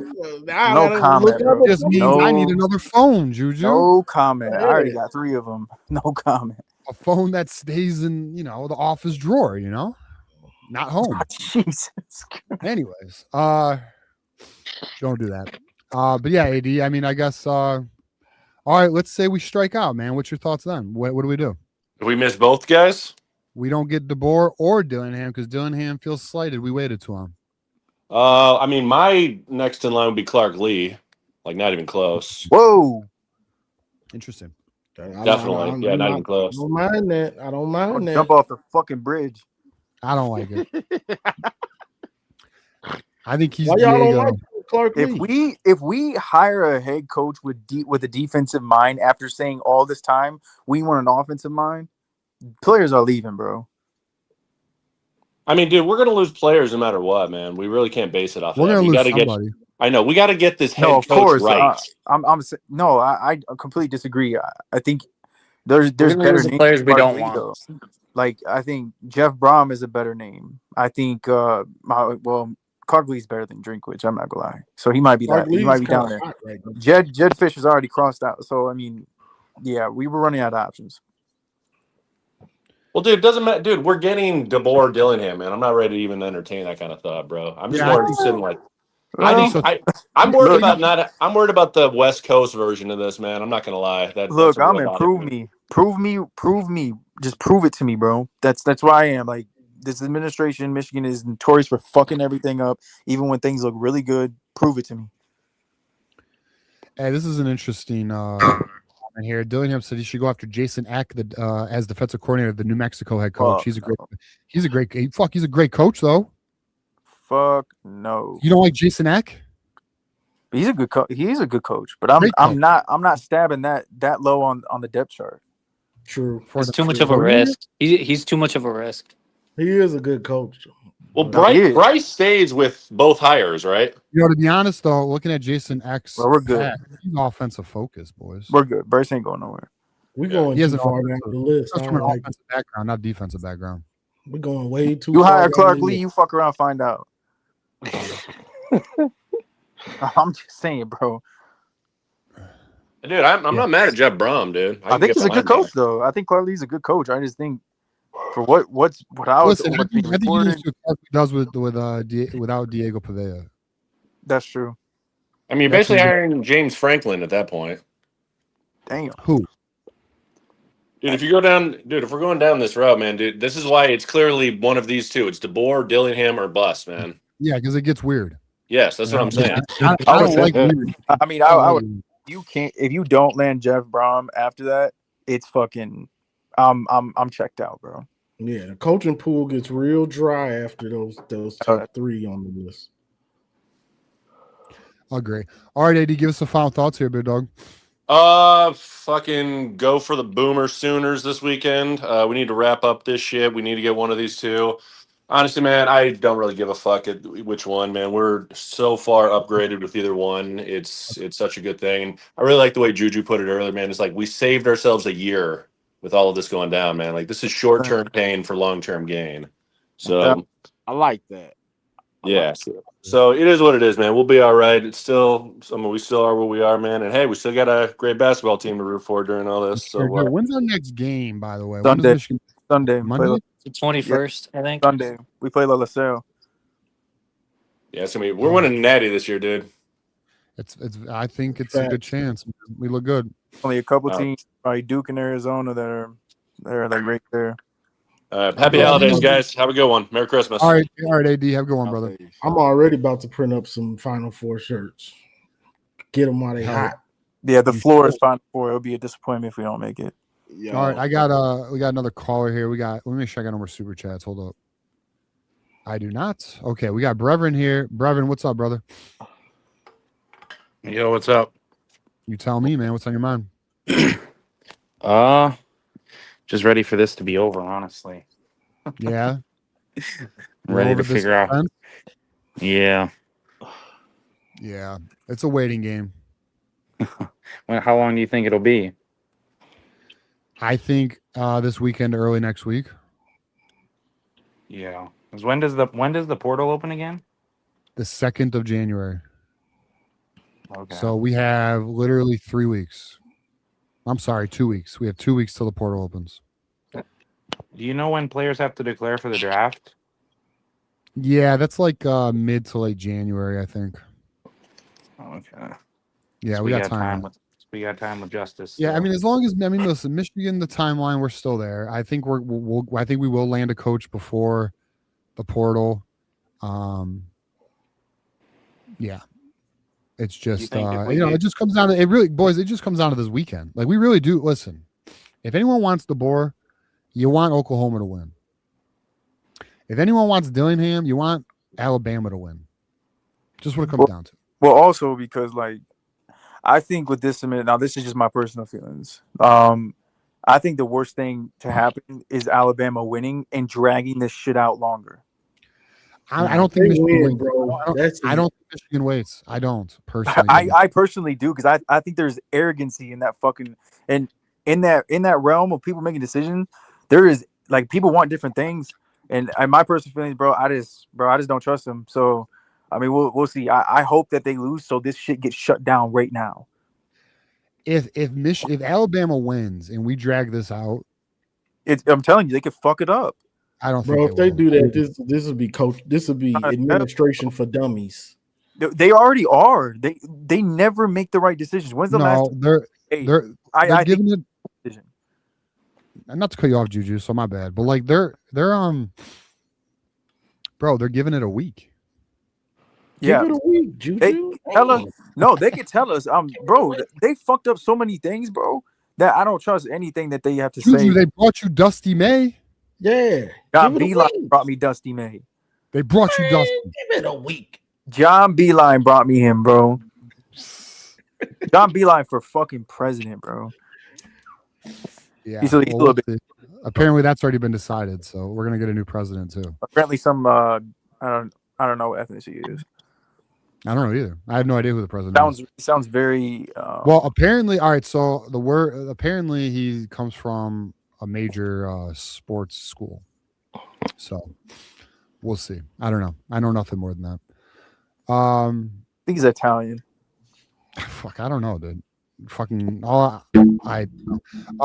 what else is on your mind, man? One thing I have said is have you looked at like the ASU or the Bama roster and any players that we could get if we get one of them? Bama would be more fun to look at. I would say that. I don't know. I do not have Arizona like that, bro. I don't know the team like that. I really don't. Oh, he said Arizona State. I thought he said Bama. He said both. He says, "Do we know what?" He said, "What players from either team would we?" Oh shit, Jazier Edmond, Justin Hill. Those would be some Bama guys that go out there. Arizona State, you can chalk it, bro. They're all going to the draft. All their good players are going to the draft. Yeah, we'll see. I mean, you don't know. I mean, it's possible we get somebody who's third round or later because we could pay them more. Yeah, how that goes with our administration. Yeah, we'll see. By the way, we're taking no more calls for the rest of the night. We have 2 more after this one. Just because we're gonna be at our 3 o'clock. But yeah, I don't know. Like, dude, to be honest, like I'll be very honest. I am not looking beyond the head coach right now. I'm not looking at, and I'll tell you why. I'm not looking at staffs. I'm not looking at potential, because you know why? It doesn't fucking matter unless we hire one of these guys. And I don't even want to. I'll be real with you. I have this thing where like I don't like wasting my time unless I feel like there's value. Now, don't be wrong though. There is time to fuck off and just like explore because you're interested. There is that. I do that shit from time to time. Like I was looking at a car the other day that I don't have any plan of buying, but I was looking at cars,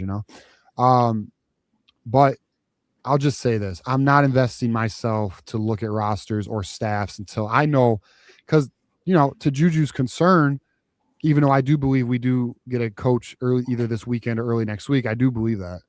Yes, in the back of my fucking mind, I'm like, what if they blow this? I don't even want to think about that. I'll tell you, bro, you go get Jeff Brom, or I don't know what I'll do, bro. Our boy Kinetic's here, by the way. Shout to Kinetic. Are we hearing any more people that could hit the portal besides the ones that you've already talked about? Nah, I expect a couple more offensive linemen to go. Yeah, I don't know. I don't personally know. Starters or backups, Juju? Backup. Okay. I know a player who's not going to be playing in the bowl game. That's not announced yet, but I'm not. And it's not a big loss either, I don't think, personally. Yeah, I don't know. I don't have any players that I know that are going to jump in the portal. I will say, I did speak to a parent who they told me that they don't intend to jump into the portal. So, but it's pending the coaching hire. Also, I was wondering, there's one person, Knob is staying. He already announced that. Who is? Knob. Who? Knob. Yes. Oh, not Nathan Owasu Boateng. Yes, woo. And actually, he wants to be called Nathaniel Owasu Boateng, I believe. That's what I was told. Yeah. Okay. All right, Brevin, let's get some final thoughts here, brother. How about this, Brevin? Let me know what coach you want, and then give me some final thoughts. Coach, I'm from South Dakota, so Kalen DeBoer would be pretty sweet. Hell yeah. Hey, you still live in South Dakota? Yeah, sadly. It's way too goddamn cold out here. It ain't fun in South Dakota. What do you mean? No. Well, there's got to be fun shit to do in South Dakota. Are the cops chill? They got to be chill, right? Yeah. All right, that counts. It's fucked up where I'm at. Cops are crazy. Pull you over just because it's fucking Tuesday. Where you're? Mm-hmm. I actually just went to the Cowboys-Vikings game this last weekend, so watch my Cowboys get their ass beat. Juju, what are you talking? Yeah, you did. I was at the Cowboy Lions game, and that was a good time for me. But all right, Brevin, give us a final thought here, and let us know. I hope we get one of these two and can kind of keep our main core of a roster together. Yeah. But I'll other agree, than that, brother. not much. All right, man. Well, enjoy South Dakota. I'll tell you this. You may not like South Dakota, but like if I had a bunch of money, I'd probably move to South Dakota, Montana, or Wyoming. So you're where I'd be. There you go. All right, big dog. Do your thing. We'll All talk right. soon. All right. All right, later. Yeah. Fuck yeah, bro. Get off the grid. Fuck the bullshit. Hell yeah. Mm-hmm. Yellowstone. Give me some land. Hell yeah. All right. Juju, what the hell were you saying while you got cut off? No, I was saying, I was like, you aren't near Flint, are you? No. But where I live, cops got quotas, and end of the month ain't a good time for nobody. Tell me twice. Maybe it's just you, TJ. What you getting caught with? Bro, I've been good for a long time. I'm smooth. And I don't got tint no more, so they can't pull me over no more. You be getting caught with some bad bitches.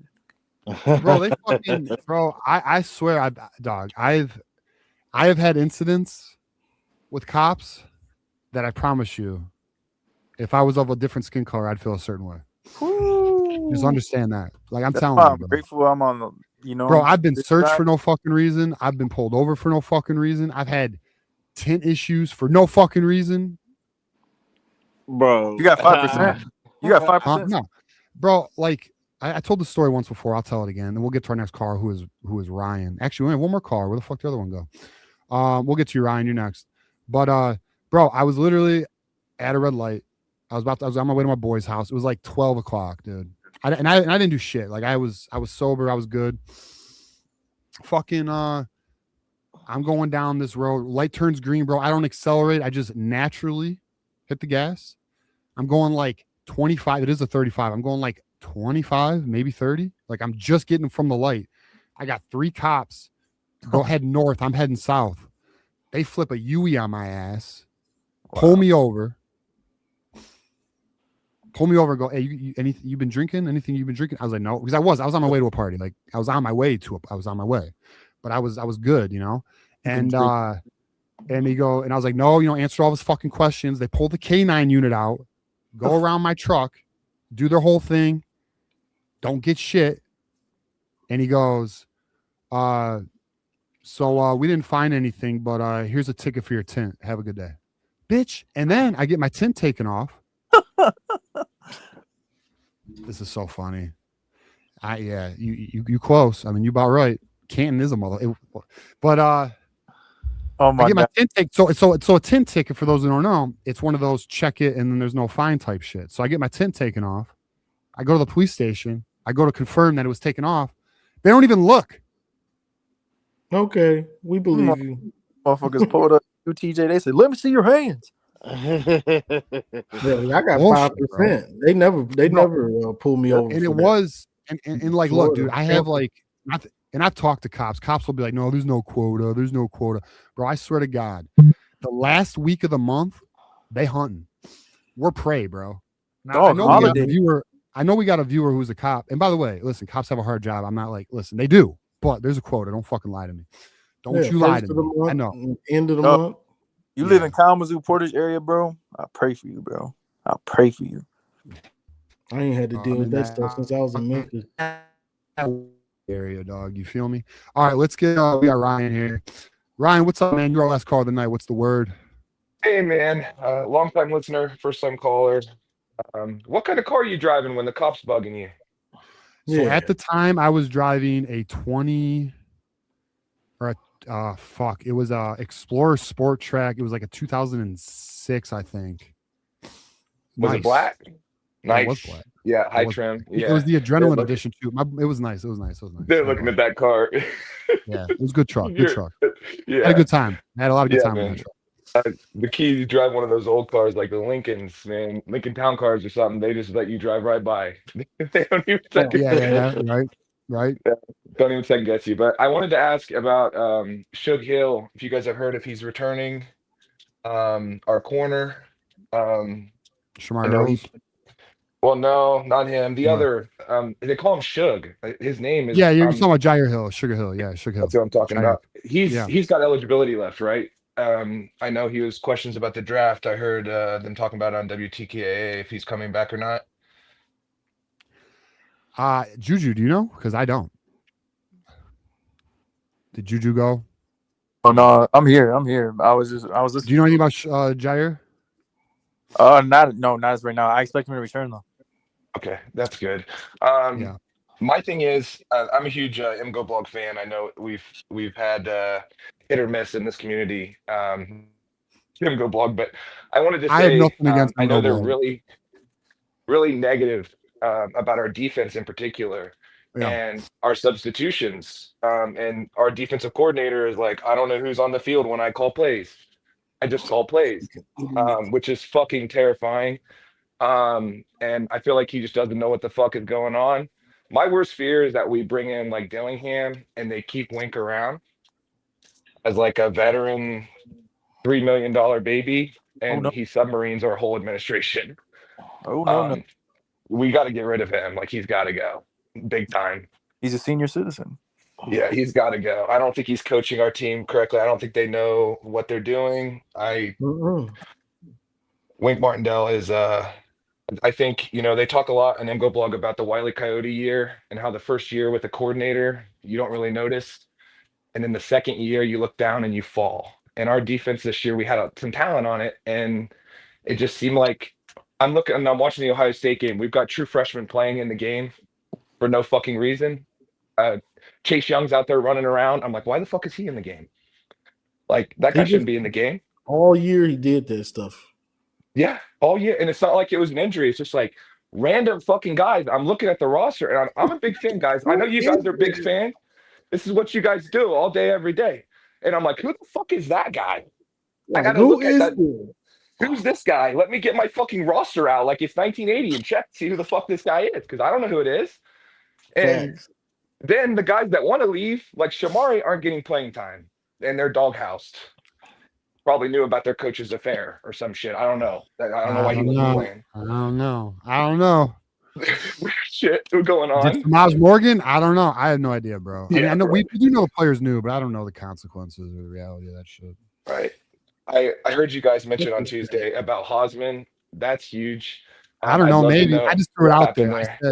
I just simply said, I wonder. I would love to know what he said too. I was talking to Marmar.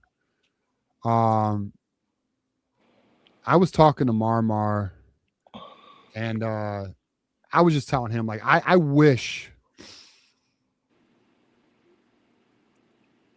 I just was reading the text I just got, but I wish we could know what Houseman said to where this university reacted that way. Like, I just wish, like, was it crazy or was it not crazy? Like, was it like, how crazy was it if it was crazy? You know what I mean? I'm just so curious. How crazy does it have to be to pull a team captain out of the Ohio State game?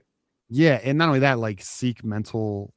Seek suicide prevention or whatever. I don't know if it was that. I think it was just like mental health evaluation. Yeah, some type of health. But it's like, what was said? I'm so curious. Like, did bro, like, I don't know. One day maybe he'll come out and speak. But well, the thing on Twitter about the I can control parts of my body involuntarily.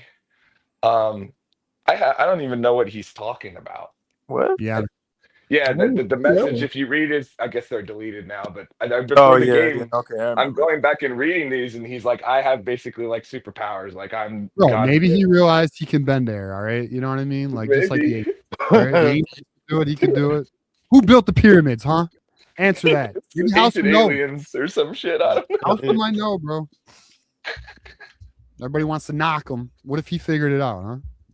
Very strange stuff. I know Ron Bellamy also gets a lot of hate around these parts, which I can agree with here. Do you guys think Andrew Marsh is just a flash in the pan for him and he's just talented and anybody could have recruited Andrew Marsh, or do you give him credit for that? Nope. All right. So what's your point is Ron Bellamy a direct impact to Andrew Marsh's production? I would argue Andrew Marsh would do well regardless of Ron Bellamy. I think that's more just Andrew Marsh is that good and locked in. Well, Soup Campbell. Yeah, you look at these guys that we're recruiting at receiver though, and I think they're going to be studs. I think they look good, and we're on the right track. I think one thing I wanted to say here while I'm waiting around, getting excited to chat. Been a stressful week at work, so it's nice to get on and bullshit around with the guys. Oh yeah, bro. You're on here, man. Did want to say, the girl. Jerome Moore was a shit show, and we knew he was a shit show, and we were all making excuses with all our friends. I live in Ohio. I live just south of Columbus. Sharon Moore is a fucking nightmare. I mean, they literally, you talk to anybody, man, about Sharon Moore. Like, you watch a game. The motherfucker's never played Madden, doesn't know how to use timeouts, calls the timeout with 2:01 left in the half to save a second on the fucking half, and then doesn't throw Hail Marys. I'm like, just basic shit. But then all the kids are like, we just love Sharon Moore. He's just so great. Yeah, the timeout stuff was wild. Oh my God. Did you guys hear the shit about Jake Butt saying they moved practice inside during the Ohio State week because it was too cold? I heard that. Oh, man, I ain't heard that. Oh man, I about fucking died. It about killed me. Dude, Chris Ballas and Doug Skeen were making fun of that. Like, by the way, can someone confirm that EJ Howland did do that? Because I don't see it anywhere. Let me know if EJ Howland did do that. We appreciate Kentucky Wolverine for putting it on the radar, but let's just get some confirmations if anyone's seen it. But yeah, Doug Skeen and Chris Ballas, because I did watch that episode. Shout out to them again. Yeah. They were making fun of it. Like Doug Skeen, who played for Michigan in the 90s. I think he has like 4 wins over Ohio State or 3 or something like that. Yeah, he's a beast. He was like, what? He was baffled, bro. He's like, we used to go into the elements. Like, that was, bro, listen. This is my first time hearing this. Yeah, hey John, can you confirm if EJ Howland says DeBoer is the favorite? Can you see if we can figure that out? Yeah, I'm trying to look. Yeah, that's but crazy like for Bama to get that heat. Dude, look, here's the reality. Since Sharon's gone, fuck it. Sharon created an environment of friend and not coach. Yeah. He had I've heard that there were people late for practice or late for team meetings who didn't get fucking disciplined. I heard the way he would do his practices is they were kind of sloppy, and if they didn't execute the play to its full execution, they would just move on to the next fucking play. And you saw the team play like that. And then on top of that, the coach wasn't even 100% fucking focused because he was dealing with OnlyFans shit. Sure, that's why he was moving on. That's why he was moving on, bro. You're at halftime. You're at halftime, and you're DMing OnlyFans. You ain't thinking about the fucking adjustments. No wonder you don't know what to call timeouts. He thinking about something else. Exactly. The attention to detail, bro, down the drain. I noticed this is what's sad though, and I hate this. I'm on the couch. If I can notice the attention to detail is going down the drain, it's problems. Well, give me some millions, and you'll see. You got announcers that literally go. We are the D tier announce crew because we usually have 2 or 3 losses, and we're on Peacock or some shit. They're trying to make money. So we've got, the D tier announce crew coming in when we're playing Minnesota, and they're coming in and they're calling out coaching mistakes. And these guys don't know their ass from a hole in the ground. They don't know football. These fucking guys don't know the guys on Michigan's team. They don't know what's going on. They cover a different team every week. They have no idea. And they're like, well, Sharon Moore's had some timeout issues. If he could carry his timeouts over, he'd have 14 for the Ohio State game. Like, that's a huge I just think problem. it's wild. I think it's wild that pretty much everyone in the media and like almost everybody had the exact same thoughts that TJ, Johnny, and I had on this channel all year. But a lot of them kept it to themselves. I'm not naming names. But then once the news broke, then they were like, oh, yeah, by the way, this was bad. And it's like, well, just say it. Just what's stopping you from speaking your mind? Like, just speak your mind. That's what we do here at the Voice of College Football. This is what I can tell you guys. You guys are saints. John and TJ, you guys have been sitting here hearing shit from players, not saying anything, trying to keep the program afloat, knowing there's a bomb coming eventually. Like, hopefully that isn't true. And then we've got every single shit show known to man happening on the field. And it's like, well, I think the program's headed in the right direction. I hope. Maybe. We'll see. It's the greatest university, room. Yeah. So bro, I was if Sharon stayed, bro, I was terrified for next year with that schedule, the way the fundamentals, the execution. Oh yeah, we were fucked. It was all going down the drain. I was terrified for next year. You have more of any better with that, bro. You have more of a chance of losing Bryce if you kept Sharon Moore, bro. Yeah. There's no way. I mean, we're paying Bryce 3 times what anybody else would pay him, and he's still going to look around if Sharon's here. I mean, because 100%. It's just he didn't get better. And like Devin Gardner was saying, he's like, well, don't get me wrong. Now, the thing I wanted to say here, and safe space and all that. I grew up watching Devin Gardner. He's almost my age. He was an asshole when he was a player. He was not very good. He played receiver. He came in at quarterback. He underachieved his whole career, which is coaching too. I'm not saying it wasn't, but he's kind of an asshole for the way he's been treating Bryce Underwood. He's like, oh, you fucked that up. No one's on your ass about making mistakes. I'm like, well, I saw you play as a true freshman. You couldn't even catch a fucking snap. Like you couldn't run the offense. You couldn't keep people on. You played one good game against Ohio State, and then you played well when we played Purdue and Notre Dame. That's it. You got your ass kicked the whole. Like, I don't want to hear it from him. He's a negative ass dude, and they knew that was coming a little bit. The Sharon stuff, you could tell because they called for his job right before it came out. But they knew. Even some of the stuff, it's like, well, call him. Devin, you're a big Michigan fan. Call Bryce. Talk to him. You're like, hey, why aren't we seeing the middle of the field? What's going on? Like, what are they not teaching you? I'm gonna be real. The amount of times that I almost said fire Sharon, I think it only left my lips one time, which is probably after the USC game. 100%, yeah. Yeah. But for the most part, I've tried to not and just point out the areas that I think needed improvement. A lot of people gave us shit for talking about the things that needed improvement. Where are they now? I don't hear them. No, they're on the OnlyFans website. They're in the OnlyFans with Sharon. Imgo Blog mentioned that he had over 300 OnlyFans models on his Instagram. Yeah, he was following. Bro, that's insane. How are you that thirsty? And bro, that man was a pussy hound.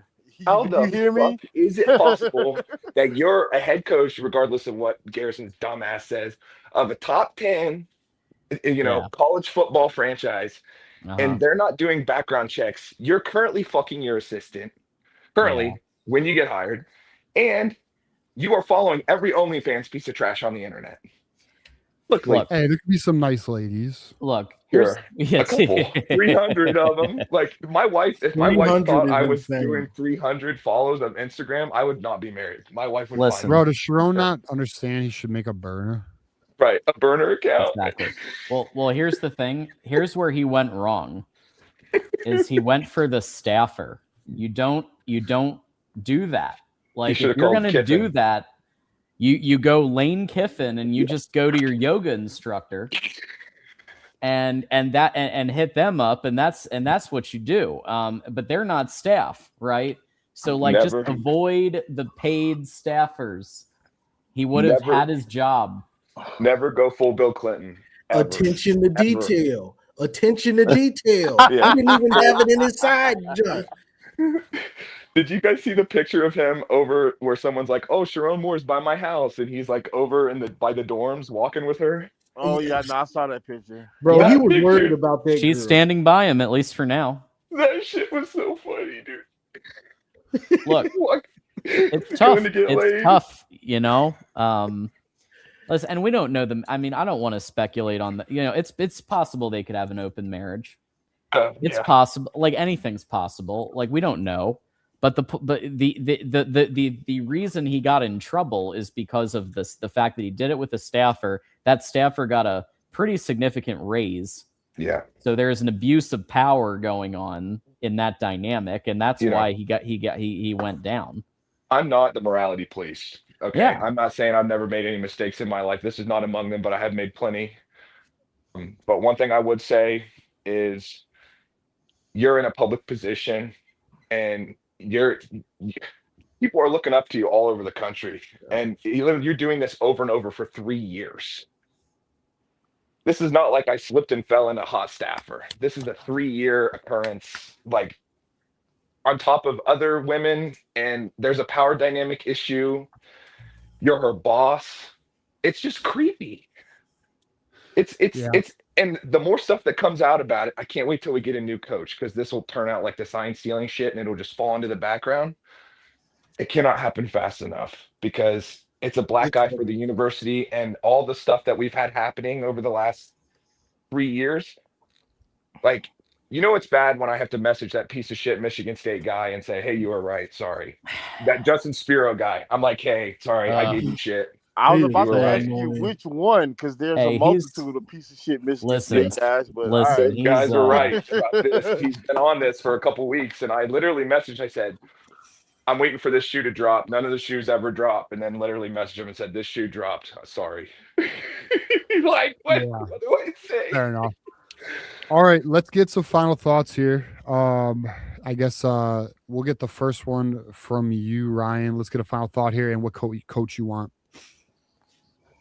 I think a younger coach makes me nervous. I'm excited about both prospects. If we can't get DeBoer, I would be excited for Dillingham as long as we have someone steady the ship from player personnel and defense. It worries me keeping Wink, and their defense is not great, so that worries me as well. And so DeBoer obviously is number one. That's number two. I do not want the guy from Missouri, Drinkwitz. I don't. I'd rather have the guy from Jeff Brom. I'd rather have him as number three. So that's my pick there. I appreciate you guys having me. I know I'm last caller, and it's like, get the hell off the phone. I want to go to bed, But You're either good, way, bro. Enjoy your night. we appreciate nice you, meeting man. guys. Yeah, for real. Enjoy your night, man. Go blue. Go blue, Ryan. Blue. Thanks for coming up. Yep. All right. Well, let's go with Nick on some final thoughts here. Oh, final thoughts. I'm just with everybody, man. I'm so fucking worn out by this entire situation. It's just been thing after thing after thing. Bro, this is Michigan. Get used to it. I know. This is what we do, man. You understand. All right, here's another thing, something to be aware of, okay? Have y'all seen Pablo Torre and fucking Spiro trying to team up on this LLC shit? Oh, bro, I'm so tired of them and that dumb stuff. Stop when you're ahead, man. You know what's funny though? They got they ain't got no life, bro. Like they really, it's all they got. It's all they got. It's wild. Bro, my thing is, does the NCAA even want to touch that anymore? Well, they already looked into it. They didn't find anything. That's what I was saying. Not only did they look into it, the PI firm looked into it, and they didn't get none. And they what do they think they're gonna find? Like, what is this? Whatever his name is. Like, what are? Like, I mean, they're both idiots for sure, but like, what are they like? What is the thinking behind it? Like, Spiro's literal life mission is to destroy Michigan because he knows his programming. That's what it feels like. Well, I mean, look, I'll give him some credit because he's an absolute diehard for state. He's willing to literally sacrifice his entire life. No, yeah. Well, he sucks on Ohio State's balls, but it sounds like it's not. But if anyone, about state, it sounds like he's manic. What is there to talk about state? That's the problem. Find something. Like, he's bored. This is crazy. His team sucks, bro. He's got to take his anger out on somebody, bro. Michigan and Ohio State. He praises Ohio State and talks bad about. I mean, Ohio State's the second team. It's clear. That's clear. But that's he's a state. Stuff, bro. It is. I mean, it's in the same conference. It's hotel chair level shit. Yeah. Oh yeah. No, that's exactly what I was thinking, boy. Grab the cup chair, boys. Time for some viewing. That's Spiro's chair, dog. Hey, that's his favorite chair. All right. It's sick stuff, bro. He likes to watch Ohio State play other teams. He doesn't like watching his own team play teams. And he praises them. He'll be like, "OH, dude." I just yeah, dude. I just like, I really. Juju said it a lot, and I've been thinking it and feeling it. I hope they don't fuck this up. I really hope they don't fuck this up and lose out on both guys. I don't think they will. Like, I don't. Okay. I don't think they will either. I think I would be fine. Have a head coach in the next couple days. I would be fine with Jeff Brom though. I've liked what he's done with at the smaller programs and everything. He wouldn't be bad. I'm not like. I mean, if it really fell through, I wouldn't be opposed to Whittingham. But like, my only thing about that would be, he's not super old, but he is older. But like, you would really want him to. He just had a 10-2 season. Yeah, he would be good for culture. Like, he'd be able to build a good culture, bring physicality and everything in that aspect. But like, you'd really want to, like, if you were gonna hire him, you'd have to. The people who are hiring him would have to have a lot of competence, because you would want him to bring in a defensive or offensive coordinator who would be groomed to be your next coach. And I don't know if the people making the decision would have the competence.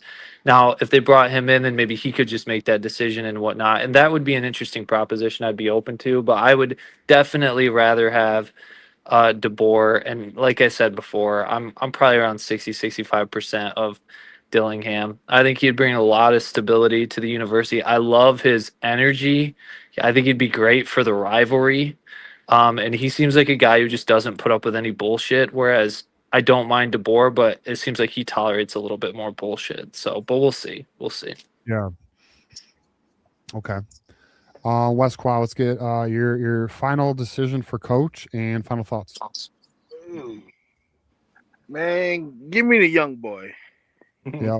You know what I'm saying? Give me that. We need that energy back, bro. We need a taskmaster, but you don't have to be stodgy while doing it. You know what I'm saying? You could still be a player's coach and be a taskmaster. It's tough to pull off. I'm just saying from experience, I know you can do it. I did it. And I'm nobody's fucking I'm not up for this job, but I'm just saying you can do it, bro. It's a thin line. It's a thin line. You can't let anything go, but you can still be a player's coach. It's just, I don't know, man. I want the young guy. DeBoer is a great, you know what I'm saying, second choice, but I've gone over to Dillingham side at this point. Like I said, I'm not gonna be disappointed if we get DeBoer. The disappointment only sets in when we had to go down to Jeff Brom or fucking Eli Drinkwood. That would be disappointing. I'm not gonna lie. I'm just gonna be honest with you. But I'm still gonna ride. You know, I'm down no matter what. I don't have any other teams in college football. There's only one team, and that's Go Blue. So I'm just looking forward to having a coach, man. This isn't fun right now, and I want to move past the former guy. So yeah, thanks for having me. Go Blue. Go Blue, bro. West Quad, best quad. Yeah. All right, we got the Lost Angels here. Are they trying to make Blake ineligible so they can take the Natty? Are they so obsessed? Buckeye fans are stupid and desperate. Seen Buckeyes talk. That's the goal. That's the goal. Look, there's a LLC based out of Wyoming in Connor Stallion's name, along with Blake Corum's, that they want to investigate. Because here's another thing that's hilarious. If anyone's watching the game tonight, which I'm not, but I am getting text updates as well as tagged on Twitter. You got Blake Corum getting tutties. You got Josh Wallace getting tutties. You got AJ Barner getting tutties. You have one of the best coaches in NFL and Mike McDonald beating his team against one of the best teams in the NFL, the Rams. You have all these players and coaches from the 2023 team making their fucking mark in the NFL. And This is the shit they hang their fucking hat on because they have nothing better to do. If you're a State fan, you're a part of a MAC school. You root for a MAC school. Yeah. 4-8 every year. Peter ass program, bro. Tom Izzo's your only savior, and even he's inconsistent. Hasn't won a fucking title since what, 2000? Sit the fuck down. And you fired Jonathan Smith, and now you got Coach Weenie Wash. Congratulations. Yeah, good job. Yeah, Mr. doesn't know his players are hazing players and sticking brooms up asses and shit. That's cool. So, and then you got these Ohio State fuck guys who, look, for some reason they got some type of reading comprehension disorder and can't count to 10. Look, your team's good. Enjoy it. Quit worrying about us all the fucking enjoy time. it, bro. They don't even enjoy their own shit. They got nothing better to do, bro. Ohio State Buckeyes are the spoiled rich kid who never had to work for it. They don't know no better, and they don't have no football IQ. Now, that's not every Ohio State Buckeye, clearly, but majority of your fan base has no football IQ and can't read. It's what it is. What it is, man. And what's funny, they want to say Walmart Wolverines. What the fuck are the Buckeyes, bro? Do you think all those Buckeyes went to Ohio State? Shut the fuck up. Hell no. Stupid. Hell no. That's such a weird. That Walmart Wolverine. I just learned about that last year, I think. Bro, the whole you didn't So go to dumb. the university shit is that, guess what? My tax money went to the university. Do my tax dollars not count? I vote for Regents. That don't count, although I don't like our Regents, but my vote counts. That shit don't count. Yeah. It's wild. And it's like Michigan has a global brand. Michigan's a globally recognized brand. Right. So yeah, Right. there's going to be fans all around the world that didn't go to the university. That's Like, just dumb. big Like, shock. It's a college team. Like there's Yeah. Like, You what are we? can root for us and Yeah. not go to the school. And then they'll root for they didn't wanna- go to the school that they root for. Bro, you want to know how dumb that comment is? Imagine college football if only the people who went to the school root for the school. You wouldn't have it. It wouldn't be what it is. It definitely wouldn't be $1 billion industry. Shut the fuck up.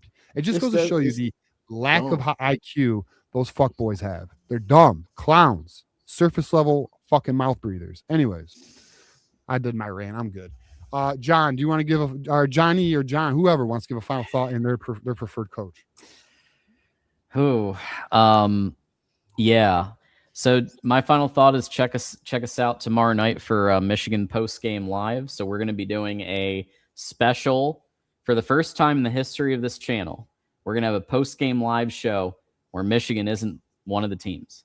It's going to be the Alabama OU postgame live here on the Michigan channel to discuss whoever wins, whoever loses may have ramifications for who becomes Michigan's next head coach. So very exciting stuff. Check us out tomorrow night.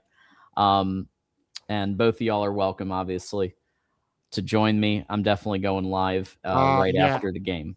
So I'll tell you this. I'm currently trying to coordinate a dinner at my favorite restaurant to watch the game. But, I probably won't be there the whole time. So maybe I'll hop on. We'll figure out. I'm definitely going to be drinking a bit. So we're going to have a good time. I'm going to be rooting for Oklahoma to win.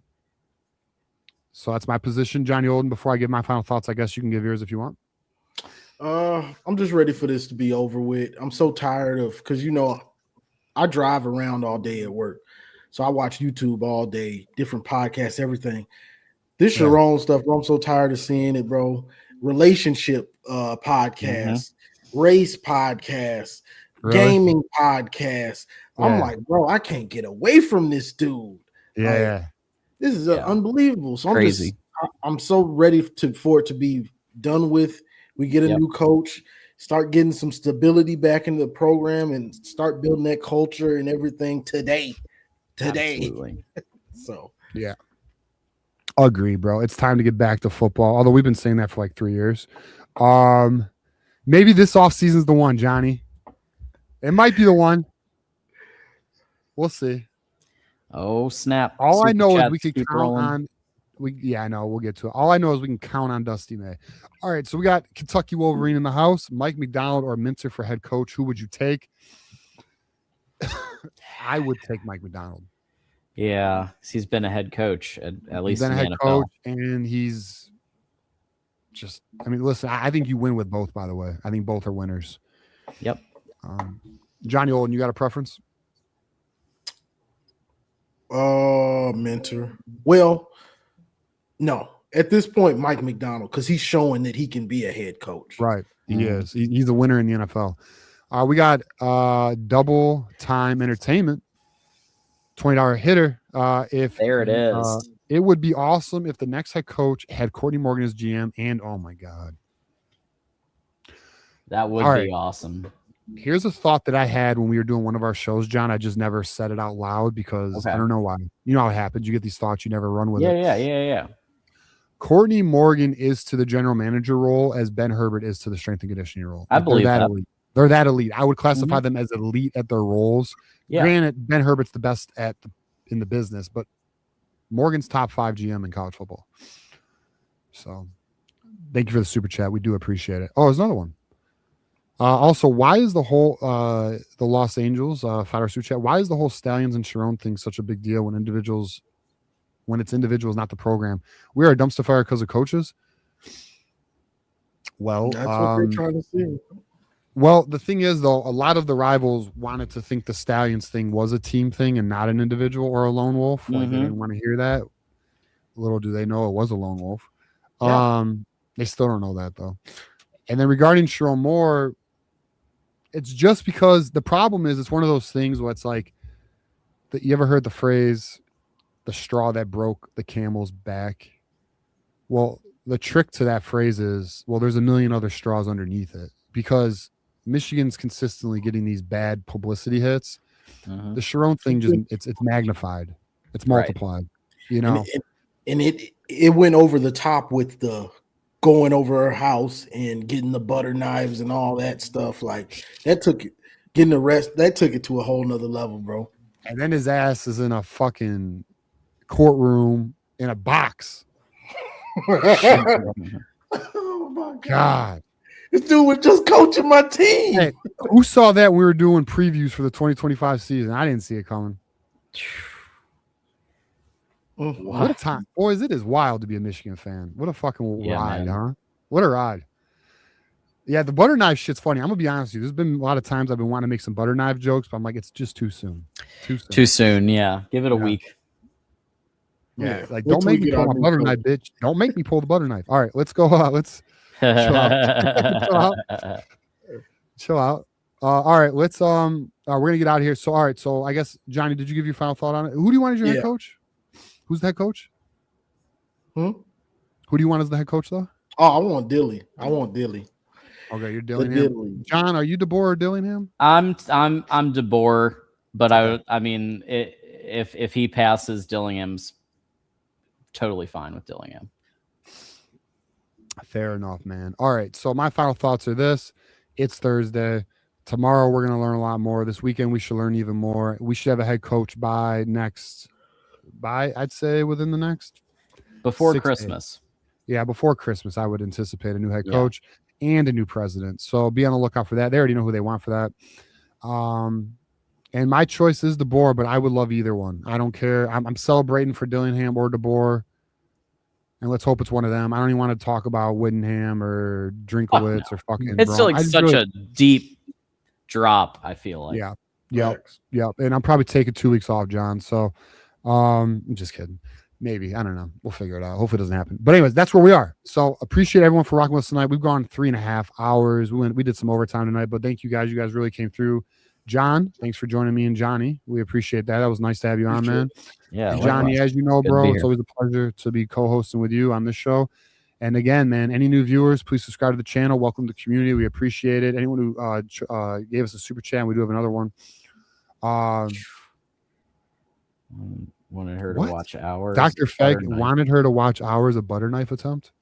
What does that mean? What does that mean? I don't know if I want to know what that means. Yeah, what's a butter knife? I'm not asking questions. Is this like a crazy Japanese game? I don't know. I'm just kidding. Anyways, you ever see those like crazy like game shows? They do like this wild shit over there in Asia. Yeah. Anyways, all right. So it doesn't have chill out. Let's not, just they do wild shows. That's all. Anyways, all right. That's our show tonight. We appreciate you guys, and as you guys know, it is always go blue. Go blue. Blue. All right, boys. Peace.